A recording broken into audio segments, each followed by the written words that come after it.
ஓம் சாய்ராம். நல்லது நினைப்போம், நல்லது நடக்கும். நம்மளோட சாயோட அருளால 7 நாட்கள் ஆன்மீக பயணத்துல 4 நாட்கள் நல்லபடியா சப்தாகம் நிறைவு செய்துட்டோம். இன்னைக்கு நம்ம 5வது நாள்ல இருக்கோம். அத்தியாயம் 29. சென்னை பஜனை சங்கம், டெண்டுல்கர் தகப்பனாரும் மகனும், டாக்டர் கேப்டன் ஹாடே, வாமன் நார்வேக்கர் ஆகியோரின் கதைகள். இந்த அத்தியாயம் சாய்பாபாவை பற்றிய மற்ற பல அற்புதமான சுவையான கதைகளை விவரிக்கிறது. சென்னை பஜனை சங்கம் 1916ஆம் ஆண்டில் இந்த குழு காசிக்கு தீர்த்த யாத்திரையாக புறப்பட்ட போது ஒரு மனிதர், அவர் மனைவி, மக்கள், மைத்துனி ஆகியோரையே அக்குழு கொண்டிருந்தது. துரதிருஷ்டவசமாக அவர்களின் பெயர்கள் குறிக்கப்படவில்லை. போகும் வழியில் அகமத் நகர் ஜில்லா கோபர்காவன் தாலுகாவிலுள்ள ஷீரடியில் தமது பக்தர்களும் அங்கு சென்று தங்களது திறமைகளை காட்டிய திறமைசாலிகளுக்கும் தினந்தோறும் பணத்தை விநியோகித்து வரும் தாராளமும் அமைதியும் சாந்தியும் உடைய பெரும் ஞானி ஒருவர் இருக்கிறார் என்று அவர்கள் கேள்விப்பட்டனர். சாய்பாபாவால் தட்சணையாக ஏராளமான பணம் தினந்தோறும் சேகரிக்கப்பட்டது. இத்தொகையிலிருந்து பக்த கொண்டாஜியின் மகளான அமணி என்ற 3 வயது குழந்தைக்கு தினந்தோறும் ரூபாய் 1, வேறு சிலருக்கு தினந்தோறும் ரூபாய் 2 முதல் 5 வரையும், அமணியின் தாயாருக்கு தினந்தோறும் ரூபாய் 6 மற்றும் அவர் விரும்பியவாறு மற்ற பக்தர்களுக்கு தினந்தோறும் ரூபாய் 10 முதல் 20 வரையிலும், சமயத்தில் ரூபாய் 50 கூட அவர் விநியோகித்தார். இவற்றையெல்லாம் கேள்விப்பட்டு அந்த கோஷ்டி ஷீரடிக்கு வந்து தங்கியது. அக்குழு மிக நன்றாக பஜனை செய்து மிக சிறந்த பாடல்களையெல்லாம் பாடியது. ஆனால் அந்தரங்கமாக அவர்கள் பணத்துக்காக ஆசைப்பட்டனர். அக்கோஷ்டியில் 3 பேராசை பிடித்தவர்களாயிருந்தனர். ஆனால் அவ்வீட்டு தலைவியின் குணம் வேறுபட்டதாய் இருந்தது. அவளுக்கு பாபாவின் மேல் அன்பும் பிரியமும் இருந்தது. ஒரு நாள் மத்தியான ஆரத்தியின் போது அவளது பக்தி, நம்பிக்கை இவற்றில் பெருமகிழ்வடைந்த பாபா அவளுக்கு அவளது இஷ்ட தெய்வ காட்சியை அளித்தார். வழக்கப்படி சாயிநாதனுக்கு பதில் சீதாநாதனாக, ராமனாக காட்சியளித்தார். அவளது இஷ்ட தெய்வத்தை கண்டு மிக மிக உருகி போய் விட்டாள். கண்களிலிருந்து ஆனந்த கண்ணீர் பொங்கி வழிய மகிழ்ச்சியில் கைகளை தட்டினாள். மக்கள் அவளது ஆனந்த நிலையை கண்டு அதிசயமுற்றனர். ஆனால் அதன் காரணத்தை அவர்கள் அறிய இயலவில்லை.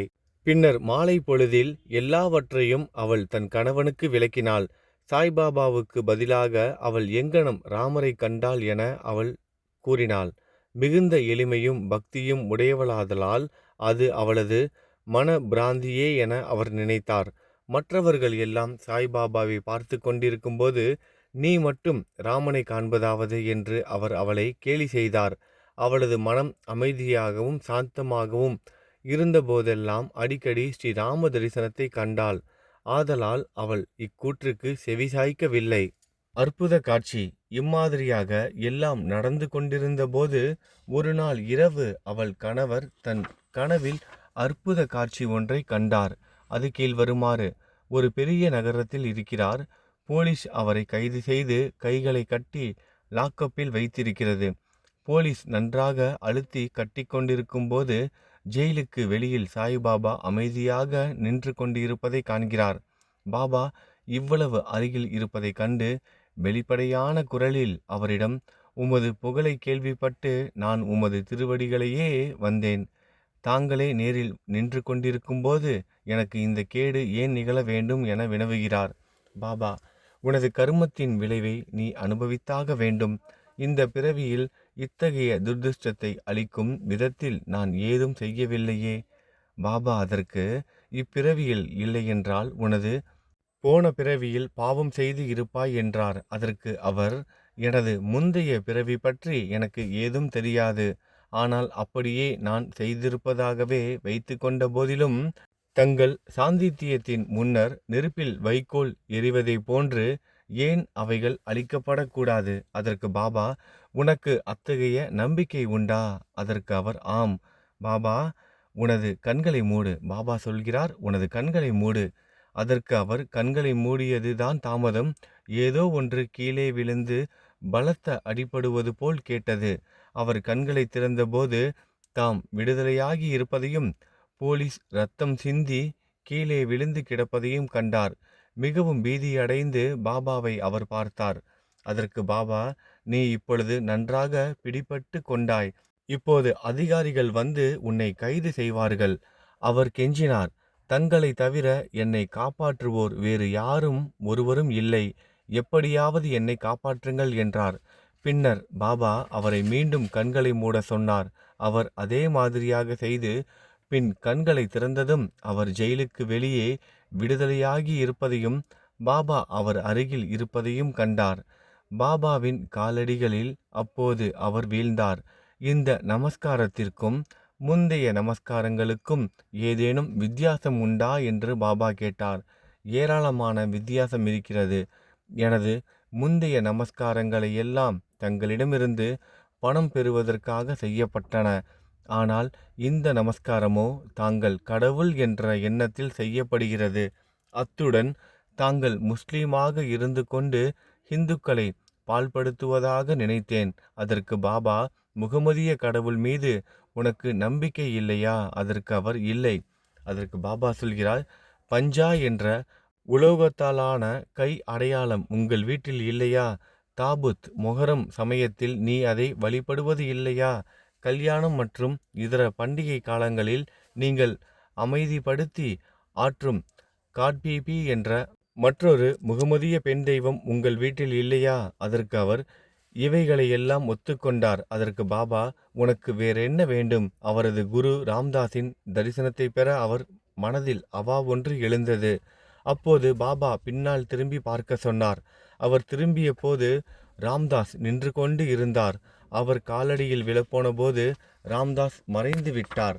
பின்னர் அவர் பாபாவை விருப்பத்துடன், நீங்கள் வயதானவராக தோன்றுகிறீர்கள், உங்கள் வயது என்னவென்று தெரியுமா என்று கேட்டார். அதற்கு பாபா, என்ன, நான் கிழவன் என்றா சொல்கிறாய்?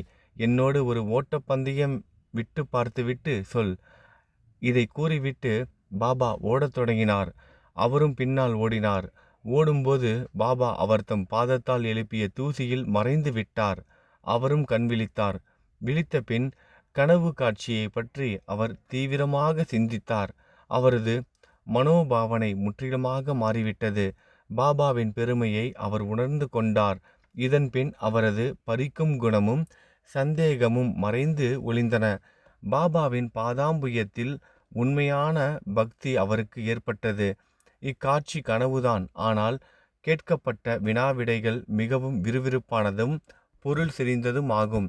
மறுநாள் காலை எல்லோரும் ஆரத்திக்காக மசூதியில் குழுமிய போது பாபா அவருக்கு 2 ரூபாய் மதிப்புள்ள இனிப்புகளையும் தம் பாக்கெட்டிலிருந்து 2 ரூபாய் பணமும் எடுத்து பிரசாதமாக அளித்தார். மேலும் சில நாட்கள் அவரை அங்கு தங்க செய்து, அல்லாஹ் உனக்கு தாராளமாக அளிப்பார், உனக்கு எல்லாவித நன்மைகளையும் செய்வார் என்று கூறி ஆசி வழங்கினார். அங்கு அவர் அதிகமாக பணம் பெறவில்லை, ஆனால் அதற்கும் மேலானவைகளை பெற்றார், அதாவது பாபாவின் ஆசியை.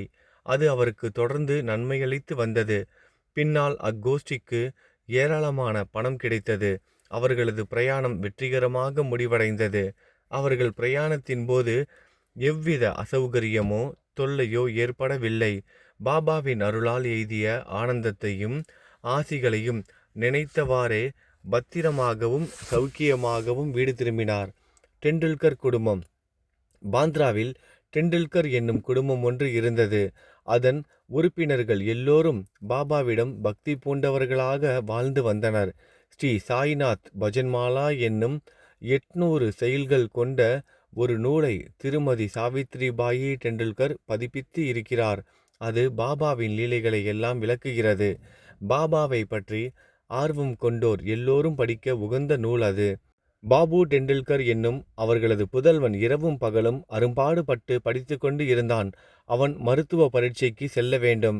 சில ஜோசியர்களை கலந்தாலோசித்தான். அவனது ஜாதகத்தை பரிசீலித்துவிட்டு கிரகங்கள் அவனுக்கு இவ்வருடம் சாதகமில்லை என்றும், எனவே அடுத்த வருடம் அவன் பரீட்சைக்கு சென்றால் நிச்சயம் வெற்றி பெறுவான் என்றும் அவர்கள் கூறினர். இது அவனை கவலைக்குள்ளாக்கி நிலை கொள்ளாமல் இருக்க செய்தது. சில நாட்களுக்கு பின் அவனது தாயார் ஷீரடி சென்று பாபாவை கண்டாள். பல விஷயங்களுடன் சில நாட்களில் பரீட்சை எழுதவிருந்த தன் மகனின் கவலைக்கிடமான நிலைமையையும் அவள் பாபாவுக்கு கூறினாள். இதை கேட்டுவிட்டு பாபா கூறினார், உனது மகனிடம் என்னை நம்பும்படி சொல். ஜாதகம், கைரேகைக்காரர்களின் ஜோசியம் ஆகிய முன்னோடி உரைகளை தூக்கி எறிந்துவிட்டு அவன் பாட்டுக்கு படித்து கொண்டு இருக்கட்டும். பரீட்சையை அமைதியாக எழுதட்டும். அவன் இவ்வாண்டு தேறுவது உறுதி. என்னை நம்பும்படியும் ஏமாற்றமடைய வேண்டாம் என்றும் சொல். தாய் வீட்டுக்கு திரும்பி இச்செய்தியை மகனுக்கு தெரிவித்தாள். பின்னர் அவன் கஷ்டப்பட்டு படித்து உரிய காலத்தில் பரீட்சையும் எழுதினான்.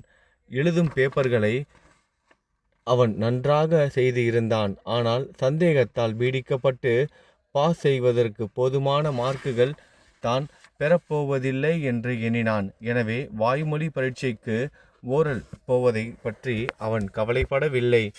ஆனால் பரீட்சை அதிகாரி அவனை விடுவதாக இல்லை. அவன் எழுதிய பேப்பர்களில் பாஸ் செய்துவிட்டதாகவும் வாய்மொழி பரீட்சைக்கு அவன் வரவேண்டும் என்றும் சக மாணவன் ஒருவன் மூலம் செய்தி அனுப்பினார்.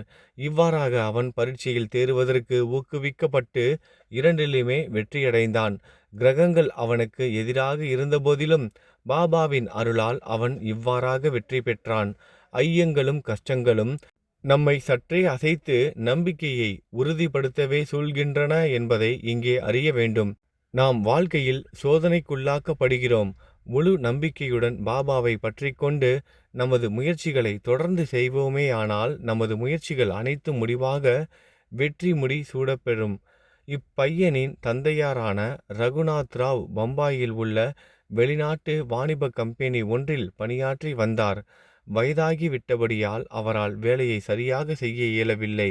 எனவே அவர் ஓய்விற்காக விடுப்பு எடுக்க வேண்டியது ஆயிற்று. விடுமுறையின் போது அவர் தேகநிலை முன்னேறாததால் லீவை அதிகப்படுத்துவதோ அல்லது வேலையை நின்று ஓய்வு பெறுவதோ தவிர்க்க முடியாததாகிவிட்டது. அவர் முதுமையும் நம்பிக்கையும் வாய்ந்த பணியாளராக இருப்பதால் அந்த ஸ்தாபனத்தின் முக்கிய மேனேஜர் அவருக்கு ஒரு பென்ஷனுடன் ஓய்வு கொடுக்க தீர்மானித்தார். எவ்வளவு பென்ஷன் கொடுப்பது என்ற பிரச்சனை இத்தகைய தீர்மானத்திலிருந்து வந்தது. அவர் மாதம் ரூபாய் 150 பெற்று வந்தார். பென்ஷன் தொகையான ரூபாய் 75 வீட்டு செலவுகளை பராமரிக்க போதுமானவை அன்று. எனவே அவர்கள் எல்லாம் இவ்விஷயத்தில் கவலை உள்ளவர்களாக இருந்தனர். முடிவான ஏற்பாட்டுக்கு 15 தினங்களுக்கு முன்பாக பாபா திருமதி டெண்டுல்கரின் கனவில் தோன்றி, பென்ஷன் 100 ரூபாயாக அளிக்கப்பட வேண்டும் என நான் விரும்புகிறேன். இது உனக்கு திருப்திதானே என்று கேட்டார். பாபா இம்மாதிரி ஏன் என்னை கேட்க வேண்டும்? நாங்கள் உங்களையே முழுவதும் நம்புகிறோம் என்று திருமதி டெண்டுல்கர் பதிலளித்தார். பாபா 100 என்று கூறிய போதும் ரூபாய் 10 இன்னும் அதிகமாகவே கொடுக்கப்பட்டது. இது ஒரு விசேஷ நியதியாக தமது பக்தர்களுக்கு அத்தகைய அற்புதமான அன்பையும் பாதுகாப்பையும் பாபா நிச்சயமாகவே காண்பிக்கிறார் என்பதை உணர்த்துகிறது. கேப்டன் ஹேடே. பிகானீரில் தங்கியிருந்த கேப்டன் ஹேடே என்பவர் பாபாவின் மிக பெரும் பக்தர். ஒருமுறை அவரது கனவில் பாபா தோன்றி, என்னை மறந்து விட்டாயா என்று கேட்டார். ஹேடே உடனே பாபாவின் பாதங்களை பிடித்து கொண்டு, தனது தாயை குழந்தை மறந்துவிட்டால் அது எங்கனம் காப்பாற்றப்படும் என்றார். பின்னர் ஹாடே தோற்றத்திற்கு சென்று அவரைக்காய் பறித்து ஒரு விருந்துக்கும் தட்சணைக்கும் ஏற்பாடு செய்துவிட்டு இவைகளை எல்லாம் பாபாவுக்கு சமர்ப்பிக்க இருந்தபோது விழித்து கொண்டார். சில நாட்களுக்கு பின் அவர் குவாலியர் வந்தவுடன் ஒரு நண்பருக்கு ரூபாய் 12 மணி ஆர்டர் மூலம் அனுப்பி ரூபாய் 2 ஷிதா அதாவது மளிகை பொருட்களும் காய்கறிகளும் ரூபாய் 10 பாபாவுக்கு தட்சணையாக அளிக்கும் குறிப்பையும் அனுப்பியிருந்தார். அந்த நண்பர் ஷீரடிக்கு சென்று குறிப்பிட்ட சாமான்களை எல்லாம் வாங்கினார். ஆனால் காய்கறிகள் கிடைக்கவில்லை. சிறிது நேரத்தில் தலையில் சுமந்து கொண்டு ஒரு கூடைக்காரி வீதியில் எதிர்பட்டாள். வியப்பிற்கு ஏற்ப அந்த கூடையில் வேண்டிய அவரைக்காய் கிடைத்தது. அது வாங்கப்பட்டு மற்றெல்லா பொருட்களுடன் சேர்த்து கேப்டன் ஹேடேயின் சார்பில் பாபாவுக்கு சமர்ப்பிக்கப்பட்டன. நிமான்கர் அடுத்த நாள் நைவேத்தியம் சோறும் காய்கறியும் தயார் செய்து பாபாவுக்கு கேப்டன் ஹேடேயின் சார்பில் சமர்ப்பித்தார். சாப்பிடும்போது அவரைக்காயையே பாபா முதலில் எடுத்து சாப்பிட்டதையும் சாதம் முதலியவற்றை தொடாததைக் கண்டும் அனைவரும் அதிசயப்பட்டனர். இதை தன் நண்பன் மூலமாக கேட்டறிந்த ஹேடேயின் மகிழ்ச்சி கரை காணாது போயிற்று. புனிதமாக்கப்பட்ட நாணயம். பாபாவின் ஸ்பரிசத்தால் புனிதமாக்கப்பட்ட நாணயம் ஒன்று தன் வீட்டில் இருக்க வேண்டும் என பிறிதொரு சமயத்தில் கேப்டன் ஹேடே விரும்பினார்.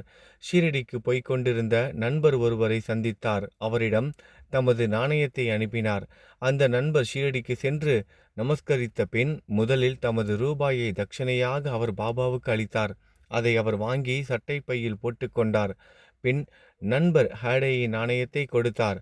அதை பாபா கையில் வாங்கி உற்று பார்த்துவிட்டு தமது வலது கை கட்டை விரலால் சுண்டிவிட்டு பிடித்து விளையாடினார். பின் அந்த நண்பரிடம் அவர் உதி பிரசாதத்துடன் இதை அதன் உரிமையாளரிடம் திருப்பிக் கொடு. அவரிடமிருந்து எனக்கு எதுவும் வேண்டியது இல்லை என்று கூறு. அமைதியுடனும் திருப்தியுடனும் அவரை வாழ சொல் என்றார். அந்த நண்பர் குவாலியருக்கு திரும்பி புனிதமாக்கப்பட்ட நாணயத்தை ஹேடேயிடம் திரும்ப அளித்து ஷீரடியில் நிகழ்ந்த எல்லாவற்றையும் அவருக்கு கூறினார். இம்முறை ஹேடே மிகவும் மகிழ்ந்து பாபா எப்போதும் தாம் விரும்பிய மாதிரியான நல்ல எண்ணங்களை ஊக்குவிக்கிறார் என்று உணர்ந்தார்.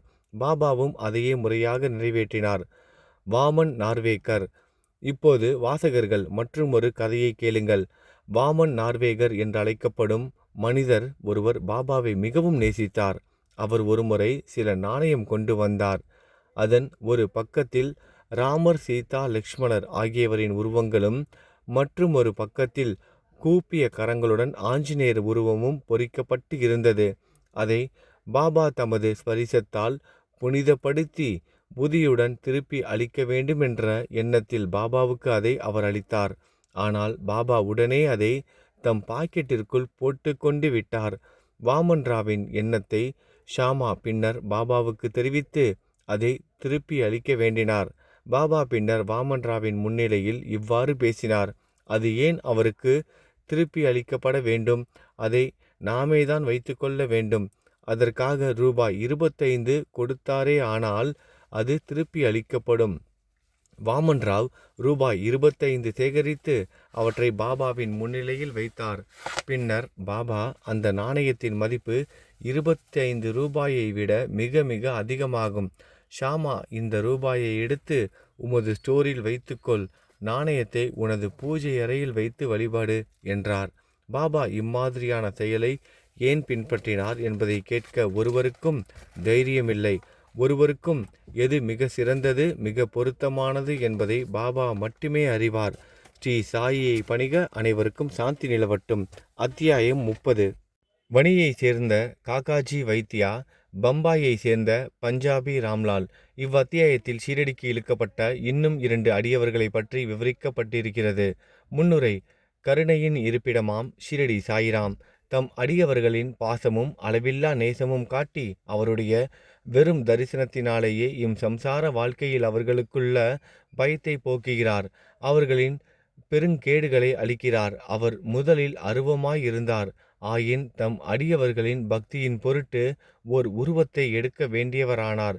ஞானிகளின் வருகையின் காரணமாக அடியவர்களுக்கு விடுதலை, தன்னை அறிதல் அளிப்பதே ஆகும். அவர்களில் சிரேஷ்டரான சாயிக்கு அக்காரணம் தவிர்க்க இயலாதது. எவர் அவர்தம் பாதார விந்தங்களில் சரணாகதி அடைகிறார்களோ அவர்களின் முன்னேற்றம் நிச்சயமானது. அவர்தம் பாதார விந்தங்களை பிராமணர்கள் நினைத்து கொண்டு புனித சேத்திரங்களில் நின்றும் வந்து அவர்தம் சந்நிதானத்தில் வேதங்களை ஓதுகிறார்கள், காயத்ரி மந்திரத்தை ஜெபிக்கிறார்கள். பலவீனங்களை கொண்டவர்களாகவும் எந்தவித ஏற்றமும் அற்ற நாம் பக்தி என்றால் என்ன என்பதை அறியோம். ஆனால் மற்றெல்லோரும் கைவிட்ட போதிலும் சாயி நம்மை கைவிட மாட்டார் என்ற அளவு அறிவோம். யாரை அவர் ஆசீர்வதிக்கிறாரோ அவர்கள் எல்லையற்ற வலிமை பெற்று மெய், பொய் ஆகியவற்றை பகுத்து உணரும் ஞானம் எய்துகிறார்கள். தம் அடியவர்களின் ஆசையை சாயி முழுமையாக அறிகிறார், அவைகளை நிறைவேற்றுகிறார். எனவே அவர்கள் விரும்பியதை பெற்று நன்றி உடையவர்களாக இருக்கிறார்கள். எனவே அவரை பிரார்த்திக்கிறோம், அவர் முன் வீழ்ந்து வணங்குகிறோம். நமது குற்றங்கள் பலவற்றையும் பொறுத்து கொண்டு கவலைகளிலென்றும் நம்மை அவர் விடுவிக்கட்டும். பெரும் துயரங்களால் அவதியுற்று கொண்டிருப்பவன் சாயியை எங்கனம் நினைத்து தியானிக்கிறான். அவரது அருளாலே அவன் மனம் அமைதியடைகிறது. இந்த சாயி கருணைக்கடல். அல்லாவிடில் அவருக்கு என்ன தகுதி இருக்கிறது? யார்தான் இவ்வேலையை மேற்கொள்ள இயலும்? ஆனால் சாயி எல்லா பொறுப்புகளையும் ஏற்றுக்கொண்டதால் ஹேமந்த் பந்த் எவ்வித பாரத்தையும் உணரவில்லை. இது குறித்து எவ்வித கவலையும் கொள்ளவில்லை. அவரது பேச்சையும் பேனாவையும் உணர்வூட்ட ஆற்றல் மிக்க ஞான ஒளி இருக்கும்போது அவர் ஏன் சந்தேகம் கொள்ள வேண்டும்? அல்லது ஏன் எவ்வித கவலையும் கொள்ள வேண்டும்? இது அவர் தம் முன்வினை புண்ணிய வசத்தால் ஸ்ரீ சாயி அவர்கள் இச்சேவைக்கு தம்மை ஆட்படுத்தி ஆசிர்வதித்த அதிர்ஷ்டசாலியாக நினைத்து கொள்கிறார். இந்த பின்வரும் நிகழ்ச்சி ஓர் சுவையான கதை மட்டுமன்று, புனிதமான அமுதமும் ஆகும். இதை பருகுபவன் சாயியின் பெருமையையும் அவர் தம் எங்கும் நிறை தன்மையையும் உணர்வான். விவாதிக்க விமர்சிக்க விரும்புவோர் இந்த கதைகளுக்கு செல்லக்கூடாது. இங்கு தேவையாய் உள்ளது விவாதமல்ல, அளவற்ற அன்பும் பக்தியுமே ஆகும். கற்றறிந்தோர், பக்தியுடையோர், உண்மையுடன் நம்பிக்கை கொண்டுள்ளோர் மட்டுமின்றி ஞானிகளின் சேவகர் என்று தம்மை கருதுவோர்களுக்கும் இக்கதைகளை விரும்பி பாராட்டுவர். மற்றவர்கள் அவைகளை கற்பனை கதைகள் என்று கொள்வர். சாயியின் அதிர்ஷ்டம் வாய்ந்த அடியவர்கள் சாயி லீலைகளை கற்பக தருவாக கருதுவர். இந்த சாயி லீலைகளின் அமிர்தத்தை பருகுவது அறியாமையில் மூழ்கியுள்ள ஜீவன்களுக்கு முக்தி கொடுக்கும். இல்லறத்தாருக்கு மன நிறைவளிக்கும். லட்சியவாதிகளுக்கு சாதனை கைகூடும். இது பற்றிய கதைகளை கவனிப்போம். காக்காஜி வைத்தியா. நாசிக் ஜில்லாவை சார்ந்த வணியில் காக்காஜி வைத்தியா என்பவர் வாழ்ந்து வந்தார். அவர் அங்கே சப்தரிங்கீஸ் தேவி உபாசகர். சாதகமற்ற சூழ்நிலைகளாலும் துயரங்களாலும் அவர் பெருமளவு மன அமைதியை இழந்து சலனமுற்று இருந்தார். இத்தகைய சூழ்நிலையில் ஒரு நாள் மாலை தேவியின் கோவிலுக்கு சென்று தம்மை கவலைகளிலிருந்து மீட்குமாறு மிகவும் பக்திபூர்வமாக மனமுருகி பிரார்த்தனை செய்தார். தேவி அவரது பக்தியால் மிகவும் மகிழ்ந்து அதே நாள் இரவு கனவில் தோன்றி அவரிடம், பாபாவிடம் நீ செல்வாயாக, பின் உன் மனம் அமைதியடையும். இந்த பாபா யார் என்று அவளிடமிருந்து அறிவதில் காக்காஜி ஆர்வமுற்றார். ஆனால் அவர் எவ்வித விளக்கமும் பெறும் முன்னரே தூக்கம் கலைந்து எழுந்துவிட்டார். தேவி தன்னை காணுமாறு பணித்த இந்த பாபா யாராக இருக்கக்கூடும் என்று எண்ணத் தொடங்கினார். சிறிது எண்ணத்திற்கு பின் இந்த பாபா திரியம்பகேஸ்வரராக சிவனாக இருக்க வேண்டும் என முடிவு கட்டினார். எனவே அவர் திரியம்பகேஸ்வரத்திற்கு, அதாவது நாசிக் ஜில்லாவிற்கு சென்றார். அங்கு 10 நாட்கள் தங்கினார். அச்சமயம் தினந்தோறும் அதிகாலை குளித்து ஸ்ரீ ருத்ரம் ஓதி அபிஷேகம் மற்ற பிற சமய சம்பிரதாயங்களையும் செய்தார். இவைகள் எல்லாம் செய்தும் கூட முன்போலவே அவர் சலனமுற்றவராகவே இருந்தார். பின்னர் அவர் தமது இருப்பிடத்திற்கு சென்று மீண்டும் இறங்கத்தக்க நிலையில் வேண்டினார். அன்று இரவு தேவி மீண்டும் அவர் கனவில் தோன்றி, நீ ஏன் திரையம்பகேஸ்வரத்திற்கு சென்றாய்? நான் பாபா என்று கூறியது ஷீரடியை சேர்ந்த ஸ்ரீ சமர்த்த சாயியை என்றாள். எப்போது ஷீரடிக்கு போவது, எப்படி பாபாவை பார்ப்பது என்பதே காக்காஜியின் இப்போதைய கேள்வியாக இருந்தது. ஒரு ஞானியை தரிசிக்க ஒருவன் உண்மையான ஆர்வம் உள்ளவனாக இருப்பின், ஞானி மாத்திரமல்ல, கடவுளும் அவனது வேண்டுகோளை நிறைவேற்றுகிறார். உண்மையில் சந்தும் ஞானியும் அனந்தும், அதாவது கடவுளும் ஒருவரே, ஞானியும் கடவுளும் ஒருவரே. எல்லளவும் அவர்களிடையே வேறுபாடு இல்லை. ஒரு ஞானியை பார்க்க அவனாகவே செல்கிறார் என்று ஒருவன் நினைத்தால் அது வெறும் டம்பமே ஆகும். ஞானியின் அருளின்றி எவரே அவரை அணுகிய தரிசிக்க இயலும்? மரத்தின் இலை கூட அவன் ஆணையின்றி அசைவது இல்லை. ஞானியிடம் செல்ல பக்தன் எவ்வளவு அதிகம் கவலையுள்ளவனாக இருக்கிறானோ, எவ்வளவு அதிகம் பக்தியுடனும் நம்பிக்கையுடனும் இருக்கிறானோ, அவ்வளவு விரைவில் அவன் மனநிறைவு அடையும் வண்ணம் அவனது எண்ணம் நிறைவேற்றப்படும். யாரையாவது விருந்துக்கு அழைக்கும் ஒருவன் அவரை வரவேற்பதற்கு சகல ஏற்பாடுகளையும் செய்கிறான். காக்காஜி சம்பந்தப்பட்ட விஷயமும் அங்கனமே நடந்தது. ஷாமாவின் வேண்டுதல்கள். ஷீரடிக்கு தமது விஜயத்தை பற்றி காக்காஜி நினைத்து கொண்டு இருக்கையில் அவரை அழைத்து செல்ல ஒருவர் அவர் இருப்பிடத்திற்கே வந்தார். அவர் வேறு யாருமல்ல, பாபாவின் மிக்க நெருங்கிய பழக்கமுள்ள அடியவரான ஷாமாவே ஆவார். இத்தருணத்தில் அவர் வணிக்கு எங்கனம் வந்தார் என்பதை தற்போது கவனிக்கலாம். ஷாமா தமது இளம் வயதில் தீவிரமாக நோய்வாய்ப்பட்டார். அவரது தாயார் அவர்களின் குலதெய்வமான வணியில் உள்ள சப்தரிங்கீஸ் தேவியிடம் தன் மகன் குணமடைந்தால் அழைத்து வந்து அவள் பாதத்தில் சமர்ப்பிப்பதாக வேண்டிக் கொண்டாள். தாயாரோ சில ஆண்டுகளுக்கு பிறகு தனது ஸ்தனங்களில் ஒருவித தோல் வியாதியால் அவதியுற்றாள். அத்தருணத்தில் தனது தெய்வமான ஸ்ரீ தேவியிடம் மீண்டும் ஒரு வேண்டுதலை செய்தாள். இந்த 2 வேண்டுதல்களும் நிறைவேற்றப்படாமலே இருந்தன. அவளது மரணப்படுக்கையில் தனது மகன் ஷாமாவை தன் அருகே அழைத்து வேண்டுதல்களை குறித்து அவரது கவனத்தை ஈர்த்து அவற்றை நிறைவேற்றுவதற்காக சத்தியம் வாங்கிய பின்பு உயிர் நீத்தாள். சில நாட்களுக்கு பின்னர் ஷாமா இவ்வேண்டுதல்களை குறித்து மறந்துவிட்டார். இவ்வாறாக 30 ஆண்டுகள் கடந்தன. இந்த தருணத்தில் ஒரு புகழ்பெற்ற ஜோதிடர் ஷிரடிக்கு வந்து அங்கு 1 மாதம் தங்கியிருந்தார். ஸ்ரீமான் பூட்டியும் மற்றவர்களையும் குறித்து அவர் கூறிய முன்னோடி செய்திகள் யாவும் உண்மையாயின. அனைவரும் மகிழ்ந்தனர். ஷாமாவின் தம்பியான பாபாஜியும் ஜோதிடரை கலந்து ஆலோசித்தார்.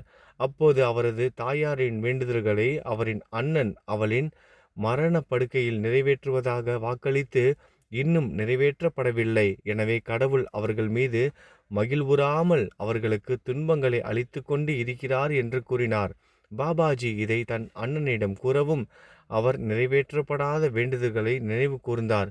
மேற்கொண்டு எவ்வித தாமதமும் ஆபத்தானது என எண்ணி ஒரு பொற்கொல்லனை அழைத்து ஒரு ஜதை வெள்ளி ஸ்தனங்களை தயாரிக்க சொன்னார்.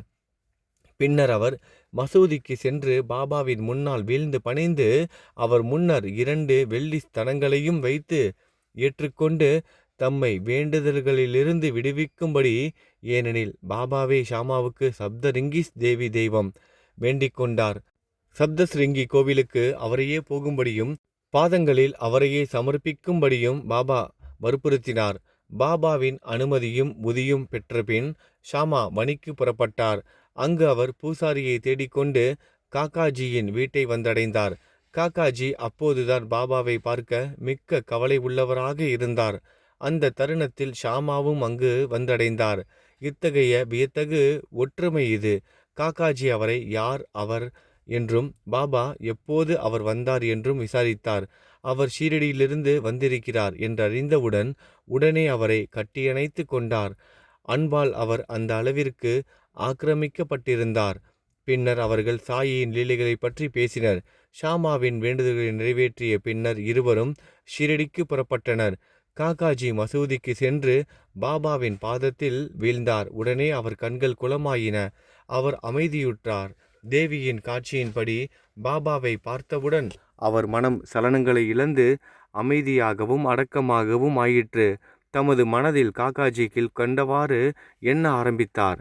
என்ன வியத்தகு சக்தி இது! பாபா ஒன்றும் பேசவில்லை. எவ்வித கேள்வி பதிலும் இல்லை. ஆசீர்வதிக்கவும் இல்லை. வெறும் தரிசனம் ஒன்றே இவ்விதமாக மகிழ்ச்சிக்கு அடிக்கோலுகிறது. எனவே அமைதியின்மை அவரது வெறும் தரிசனத்தினாலேயே மறைந்து இன்ப உணர்வு எனக்கு வந்திருக்கிறது. இதுவே தரிசனத்தின் பெருமை எனப்படுவது. அவரது பார்வை சாயியின் பாதங்களில் நிலை கொண்டது. அவரால் ஒரு வார்த்தை கூட பேச இயலவில்லை. பாபாவின் லீலைகளை கேட்டு கரைக்காணா மகிழ்ச்சி அடைந்தார். பாபாவிடம் முழுமையாக சரணடைந்து தம் கவலைகளையும் கஷ்டங்களையும் மறந்தார். களப்பற்ற இன்பத்தையும் அவர் எய்தினார். அங்கு அவர் 12 நாட்கள் தங்கி இருந்தார். பாபாவிடம் விடைபெற்று புதி ஆசீர்வாதம் இவைகளுடன் வீடு திரும்பினார். ரகதாவை சேர்ந்த குஷால் சந்த். அதிகாலை நேரங்களில் நாம் காணும் கனவானது விழித்திருக்கும் போது நனவாகிறது என்று சொல்லப்படுகிறது. அம்மாதிரி இருக்கலாம். ஆனால் பாபாவின் கனவுகளுக்கு கால நியதி இல்லை. நிகழ்ச்சி ஒன்றை குறிக்குங்கால் ஒரு நாள் மாலை பாபா காகா சாஹிப் தீக்ஷித்தை அழைத்து ரகதாவிற்கு சென்று தாம் நெடுநாள் குஷால் சந்தை பார்க்காத காரணத்தால் அவரை ஷீரடிக்கு அழைத்து வருமாறு கூறினார். அங்கனமே காக்கா சாஹிப் ஒரு குதிரை வண்டியை அமர்த்தி கொண்டு ரகதா சென்று பாபாவின் செய்தியை தெரிவித்தார். அதை கேட்டு குஷால் சந்த் ஆச்சரியமடைந்தார். அன்று மதியம் உண்டபின் சிறு துயில் கொண்டிருந்த போது பாபா அவர் கனவில் தோன்றி உடனே ஷீரடிக்கு வரும்படி கூறினார் என்றும் தாமும் ஷீரடிக்கு வருவதற்கு ஆவலாக இருப்பதாகவும் குஷால் சந்த் கூறினார். பக்கத்தில் தமது குதிரை இல்லாததால் தமது மகனை பாபாவுக்கு அறிவிக்கும்படியாக அனுப்பியிருந்தார். அவருடைய மகன் கிராம எல்லைக்கு போய்க் கொண்டிருந்த போது தீக்ஷித்தின் வண்டி எதிரே வந்தது. தீக்ஷித் குஷால் சந்தை அழைத்து வரவே தாம் அனுப்பப்பட்டு இருப்பதாக அறிவித்தார். பின் இருவரும் ஷீரடி திரும்பினர். குஷால் சந்த் பாபாவை கண்டார். அனைவரும் மகிழ்ச்சியுற்றனர். பாபாவின் இந்த லீலையை கண்டு குஷால் சந்த் மிகவும் உணர்ச்சி வசப்பட்டார். பம்பாயை சேர்ந்த பஞ்சாபி ராம்லால். பம்பாயை சேர்ந்த ராம்லால் என்ற பஞ்சாபி பிராமணர் ஒரு கனவு கண்டார். அதில் பாபா தோன்றி ஷீரடிக்கு வரும்படி கூறினார். காட்சியில் அவர் ஒரு மகந்த் அதாவது மகானாக தோன்றினார். ஆனால் அவர் எங்கே இருப்பார் என ராம்லால் அறியார். பாபாவை சென்று பார்க்க எண்ணினார். ஆனால் அவரது விலாசத்தை அறியார். என்ன செய்வது என்று அவருக்கு தெரியவில்லை. ஒரு பேட்டிக்காக ஒருவரை அழைப்பவன் தேவையான ஏற்பாடுகள் அனைத்தையும் செய்கிறான். இந்த விஷயத்திலும் அதுவே நடந்தது. அதே நாள் மாலை வீதிகளில் மெதுவாக நடந்து கொண்டிருக்கும்போது பாபாவின் ஒரு புகைப்படத்தை ஒரு கடையில் அவர் கண்டார். அவர் கனவில் கண்ட மகானின் உருவம்சங்கள் இப்படத்துடன் மிக பொருத்தமாக ஒன்றியிருந்தன. விசாரித்ததில் அவர் ஷீரடியை சேர்ந்த ஸ்ரீ சாயிபாபா என தெரிந்து கொண்டார். ஷீரடிக்கு உடனே சென்றார். தனது இறுதி காலம் வரை அங்கேயே தங்கினார். தரிசனத்திற்காக இவ்விதமாக பாபா ஷீரடிக்கு தமது அடியவர்களை கொணர்ந்தார். அவர்களின் ஆத்மார்த்த லௌகீக தேவைகளை பூர்த்தி செய்தார். ஸ்ரீ சாயியை பணிக. அனைவருக்கும் சாந்தி நிலவட்டும். அத்தியாயம் 31. சன்னியாசி விஜயானந்த், பாலாராம் மான்கர், நூல்கர், மேகா, புலி இவர்கள் எல்லாம் பாபாவின் முன்னிலையில் உயிர் நீத்தல். முன்னுரை. தனது மரணத் தருவாயில் ஒருவனுக்குள்ள ஆசை அல்லது எண்ணம் அவனது எதிர்காலத்தை நிர்ணயிக்கிறது. கிருஷ்ணரும் கீதையில் எவன் என்னை முடியும் தருவாயில் எண்ணுகிறானோ அவன் உண்மையில் என்னிடமே வருகிறான்.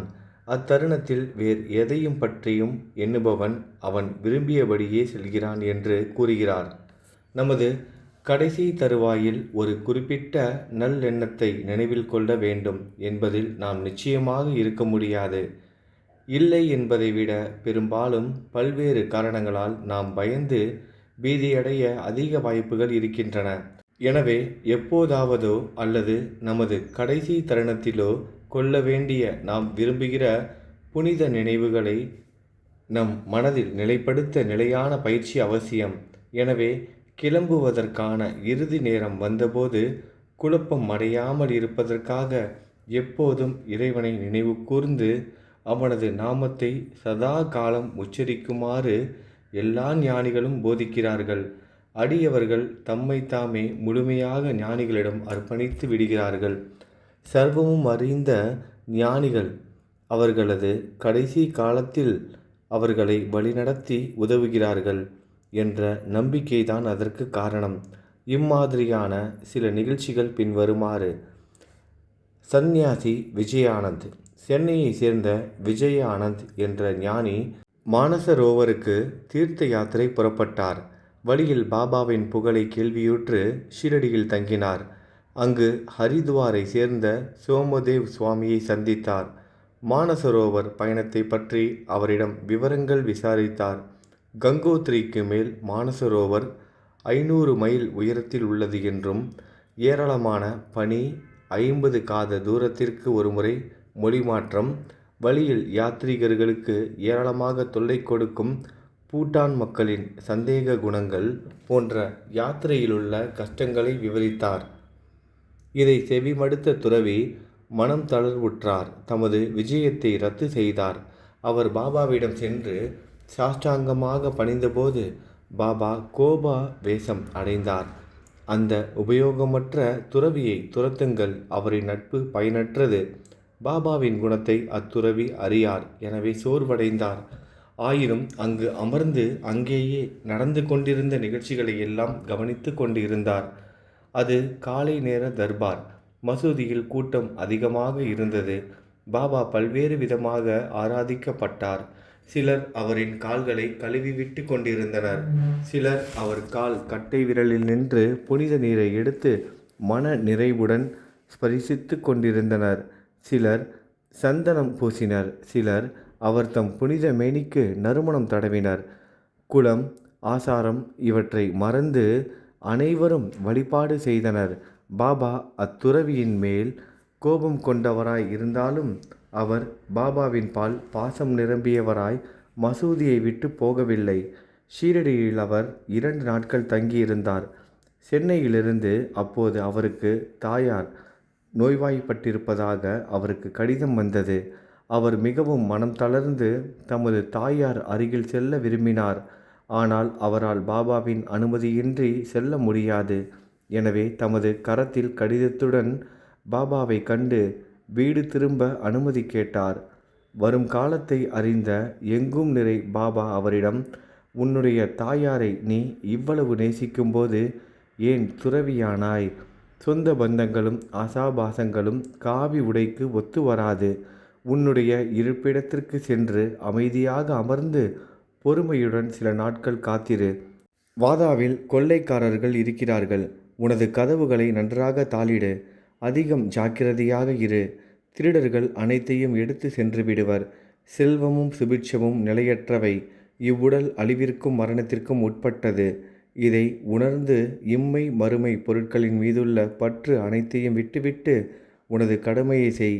இவ்வாறாக செய்து எவன் ஹரியின் பாதங்களில் சரணாகதி அடைகிறானோ அவன் தொல்லைகள் யாவினின்றும் விடுபட்டு பேரானந்த பெருநிலை எய்துகிறான். அன்புடனும் பாசத்துடனும் எவன் அவரை நினைத்து தியானிக்கிறானோ பரமாத்மா அவனுக்கு ஓடி சென்று உதவி புரிகிறார். உனது முந்தைய நல்வினைகளின் சேகரிப்பு அதிகம். எனவே நீ இங்கு வந்துள்ளாய். இப்போது நான் சொல்வதை கவனி. உனது அந்திம வாழ்க்கையை உணர். ஆசைகளற்று நாளை முதல் பாகவதத்தை பாராயணம் செய்ய தொடங்கு. 3 முறை சப்தாகம் செய். அதாவது பக்தி பூர்வமாக 3 வாரம் 3 முறை பாராயணம் செய்க. பரமாத்மா உன்னிடம் மகிழ்வெய்தி நினது கவலைகளை அளிப்பார். உனது துயர் நிலை மறைந்து நீ அமைதியுறுவாய் என்று கூறினார். அவரது முடிவு நெருங்கிக் கொண்டிருப்பதை பார்த்து பாபா இந்த சிகிச்சையை தேர்ந்தளித்தார். மரண தெய்வமான யமனை மகிழ்விக்கும் ராம விஜயம் படிக்கும்படி செய்தார். அடுத்த நாள் காலை குளித்து மற்ற தூய சம்பிரதாயங்களை செய்த பிறகு லெண்டி தோட்டத்திலுள்ள தனிமையான இடத்திற்கு சென்று பாகவதம் படிக்கத் தொடங்கினார். 2 முறை பாகவதம் பாராயணம் செய்தார். அதன் பின்னர் மிகச் சோர்வடைந்தார். வாதாவிற்கு திரும்பினார். 2 நாட்கள் தமது இருப்பிடத்தில் தங்கினார். 3வது நாள் பக்கீர் பாபா என்ற படே பாபாவின் மடியில் உயிர் துறந்தார். பாபா அவரது உடலை ஒரு நாளைக்கு ஒரு நல்ல காரணம் கருதி பாதுகாக்கும்படி மக்களை கேட்டுக்கொண்டார். பின்னர் போலீஸ் வந்து உரிய விசாரணை செய்து உடலை அடக்கம் செய்யும்படி அனுமதி அளித்தனர். உரிய இடத்தில் தக்க மரியாதையுடன் அவரது புனித உடல் அடக்கம் செய்யப்பட்டது. இவ்விதமாக பாபா துறவிக்கு உதவி அளித்து அவருக்கு நற்கதி அளித்தார். பாலாராம் மான்கர். பாலாராம் மான்கர் என்ற இல்லறவாசியான பாபாவின் அடியவர் ஒருவர் தம் மனைவி காலமான பின்பு பெரிதும் சஞ்சலமடைந்தார். வீட்டுப் பொறுப்பை தன் மகனிடம் ஒப்படைத்துவிட்டு வீட்டை துறந்து ஷீரடி சென்று பாபாவுடன் வாழ்ந்து வந்தார். பாபா அவர் தம் பக்தியால் மகிழ்ந்து அவரின் வாழ்க்கைக்கு ஒரு நல்ல திருப்பத்தை அளிக்க விரும்பினார். அதை அவர் இவ்வாறாக செய்தார். அவருக்கு ரூபாய் 12 அளித்து சாதாரா ஜில்லாவில் உள்ள மச்சிந்திரகட்டுக்கு சென்று வாழும்படி கூறினார். மான்கர் முதலில் பாபாவை பிரிந்து சென்று அங்கு தங்குவதில் மனமில்லாதவராய் இருந்தார். ஆனால் இதன் மூலம் அவருக்கு சிறந்த வாழ்க்கை முறையை கொடுத்துள்ளதாக உறுதி கூறி அவரை தேற்றினார். ஒரு நாளைக்கு 3 முறை தியானம் செய்யுமாறும் கேட்டுக்கொண்டார். பாபாவின் சொற்களை நம்பி மான்கர் மச்சிந்திரகட்டிற்கு வந்தார். இன்பமான காட்சிகள், தூய நீர், ஆரோக்கியமான காற்று, சுற்றுப்புறம் இவற்றால் மிகவும் மகிழ்ந்து ஏகாக்கிர சித்தத்துடன் பாபா அறிவுறுத்தியபடி தியானம் செய்ய தொடங்கினார். சில நாட்களுக்கு பிறகு ஒரு தெய்வீக காட்சி அவருக்கு ஏற்பட்டது. அடியவர்கள் பொதுவாக அவர்களது சமாதி நிலைகளில் அல்லது தியானத்தில்தான் அதை பெறுகிறார்கள். ஆனால் மான்கரை பொறுத்தமட்டிலோ தியான நிலையிலிருந்து விடுபட்டு சாதாரண நிலைக்கு வந்தபோதே அதை அவர் பெற்றார். பாபா தாமே அவர் முன் தோன்றினார். மான்கர் அவரை பார்த்து மட்டுமல்லாது தான் ஏன் அங்கு அனுப்பப்பட்டு இருக்கிறார் என்றும் கேட்டார். பாபா பதிலளிக்கையில், ஷீரடியில் பல்வேறு எண்ணங்களும் கருத்துக்களும் உன் மனதில் உருவாக ஆரம்பித்தன. உனது நிலையற்ற மனதை அடக்கவே இங்கு உன்னை அனுப்பினேன். நான் ஷீரடியில் இருப்பதாக நீ எண்ணுகிறாய்.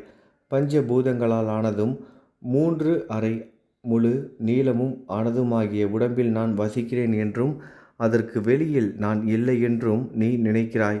இப்போது நீ கண்ணார ஷீரடியில் கண்ட அதே மனிதர்தானா இவர் என்று தீர்மானித்துக்கொள். இந்த காரணத்திற்காகத்தான் உன்னை நான் இங்கு அனுப்பினேன் என்று கூறினார். குறிப்பிட்ட காலம் முடிந்த பின்னர் மான்கர் மச்சிந்திரகட்டை விட்டு நீங்கி தன் சொந்த ஊரான பாந்த்ராவை நோக்கி புறப்பட்டார். பூனேவில் இருந்து தாதர் வரை அவர் ரயில் பிரயாணம் செய்ய விரும்பினார்.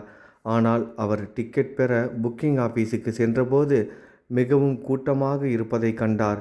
விரைவில் அவரால் டிக்கெட் பெற முடியவில்லை.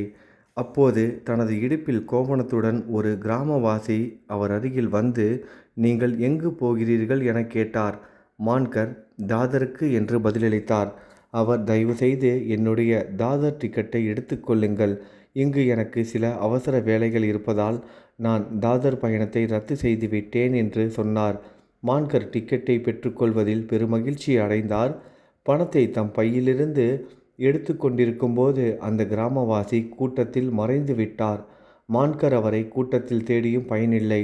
ஸ்டேஷனை விட்டு வண்டி போகும் வரை மான்கர் அவருக்காக காத்திருந்தார். ஆனால் அவரை பற்றி எவ்வித சுவட்டையும் அவர் காணவில்லை. இது மான்கர் வினோதமாக பெற்ற இரண்டாவது காட்சியாகும். மான்கர் பின்னர் தனது வீட்டிற்கு சென்றுவிட்டு மீண்டும் ஷீரடிக்கு திரும்பி பாபாவின் ஏவலையும் சேவையையும் செய்து வந்தார். அங்கேயே பாபாவின் பாதங்களிலேயே இருந்தார்.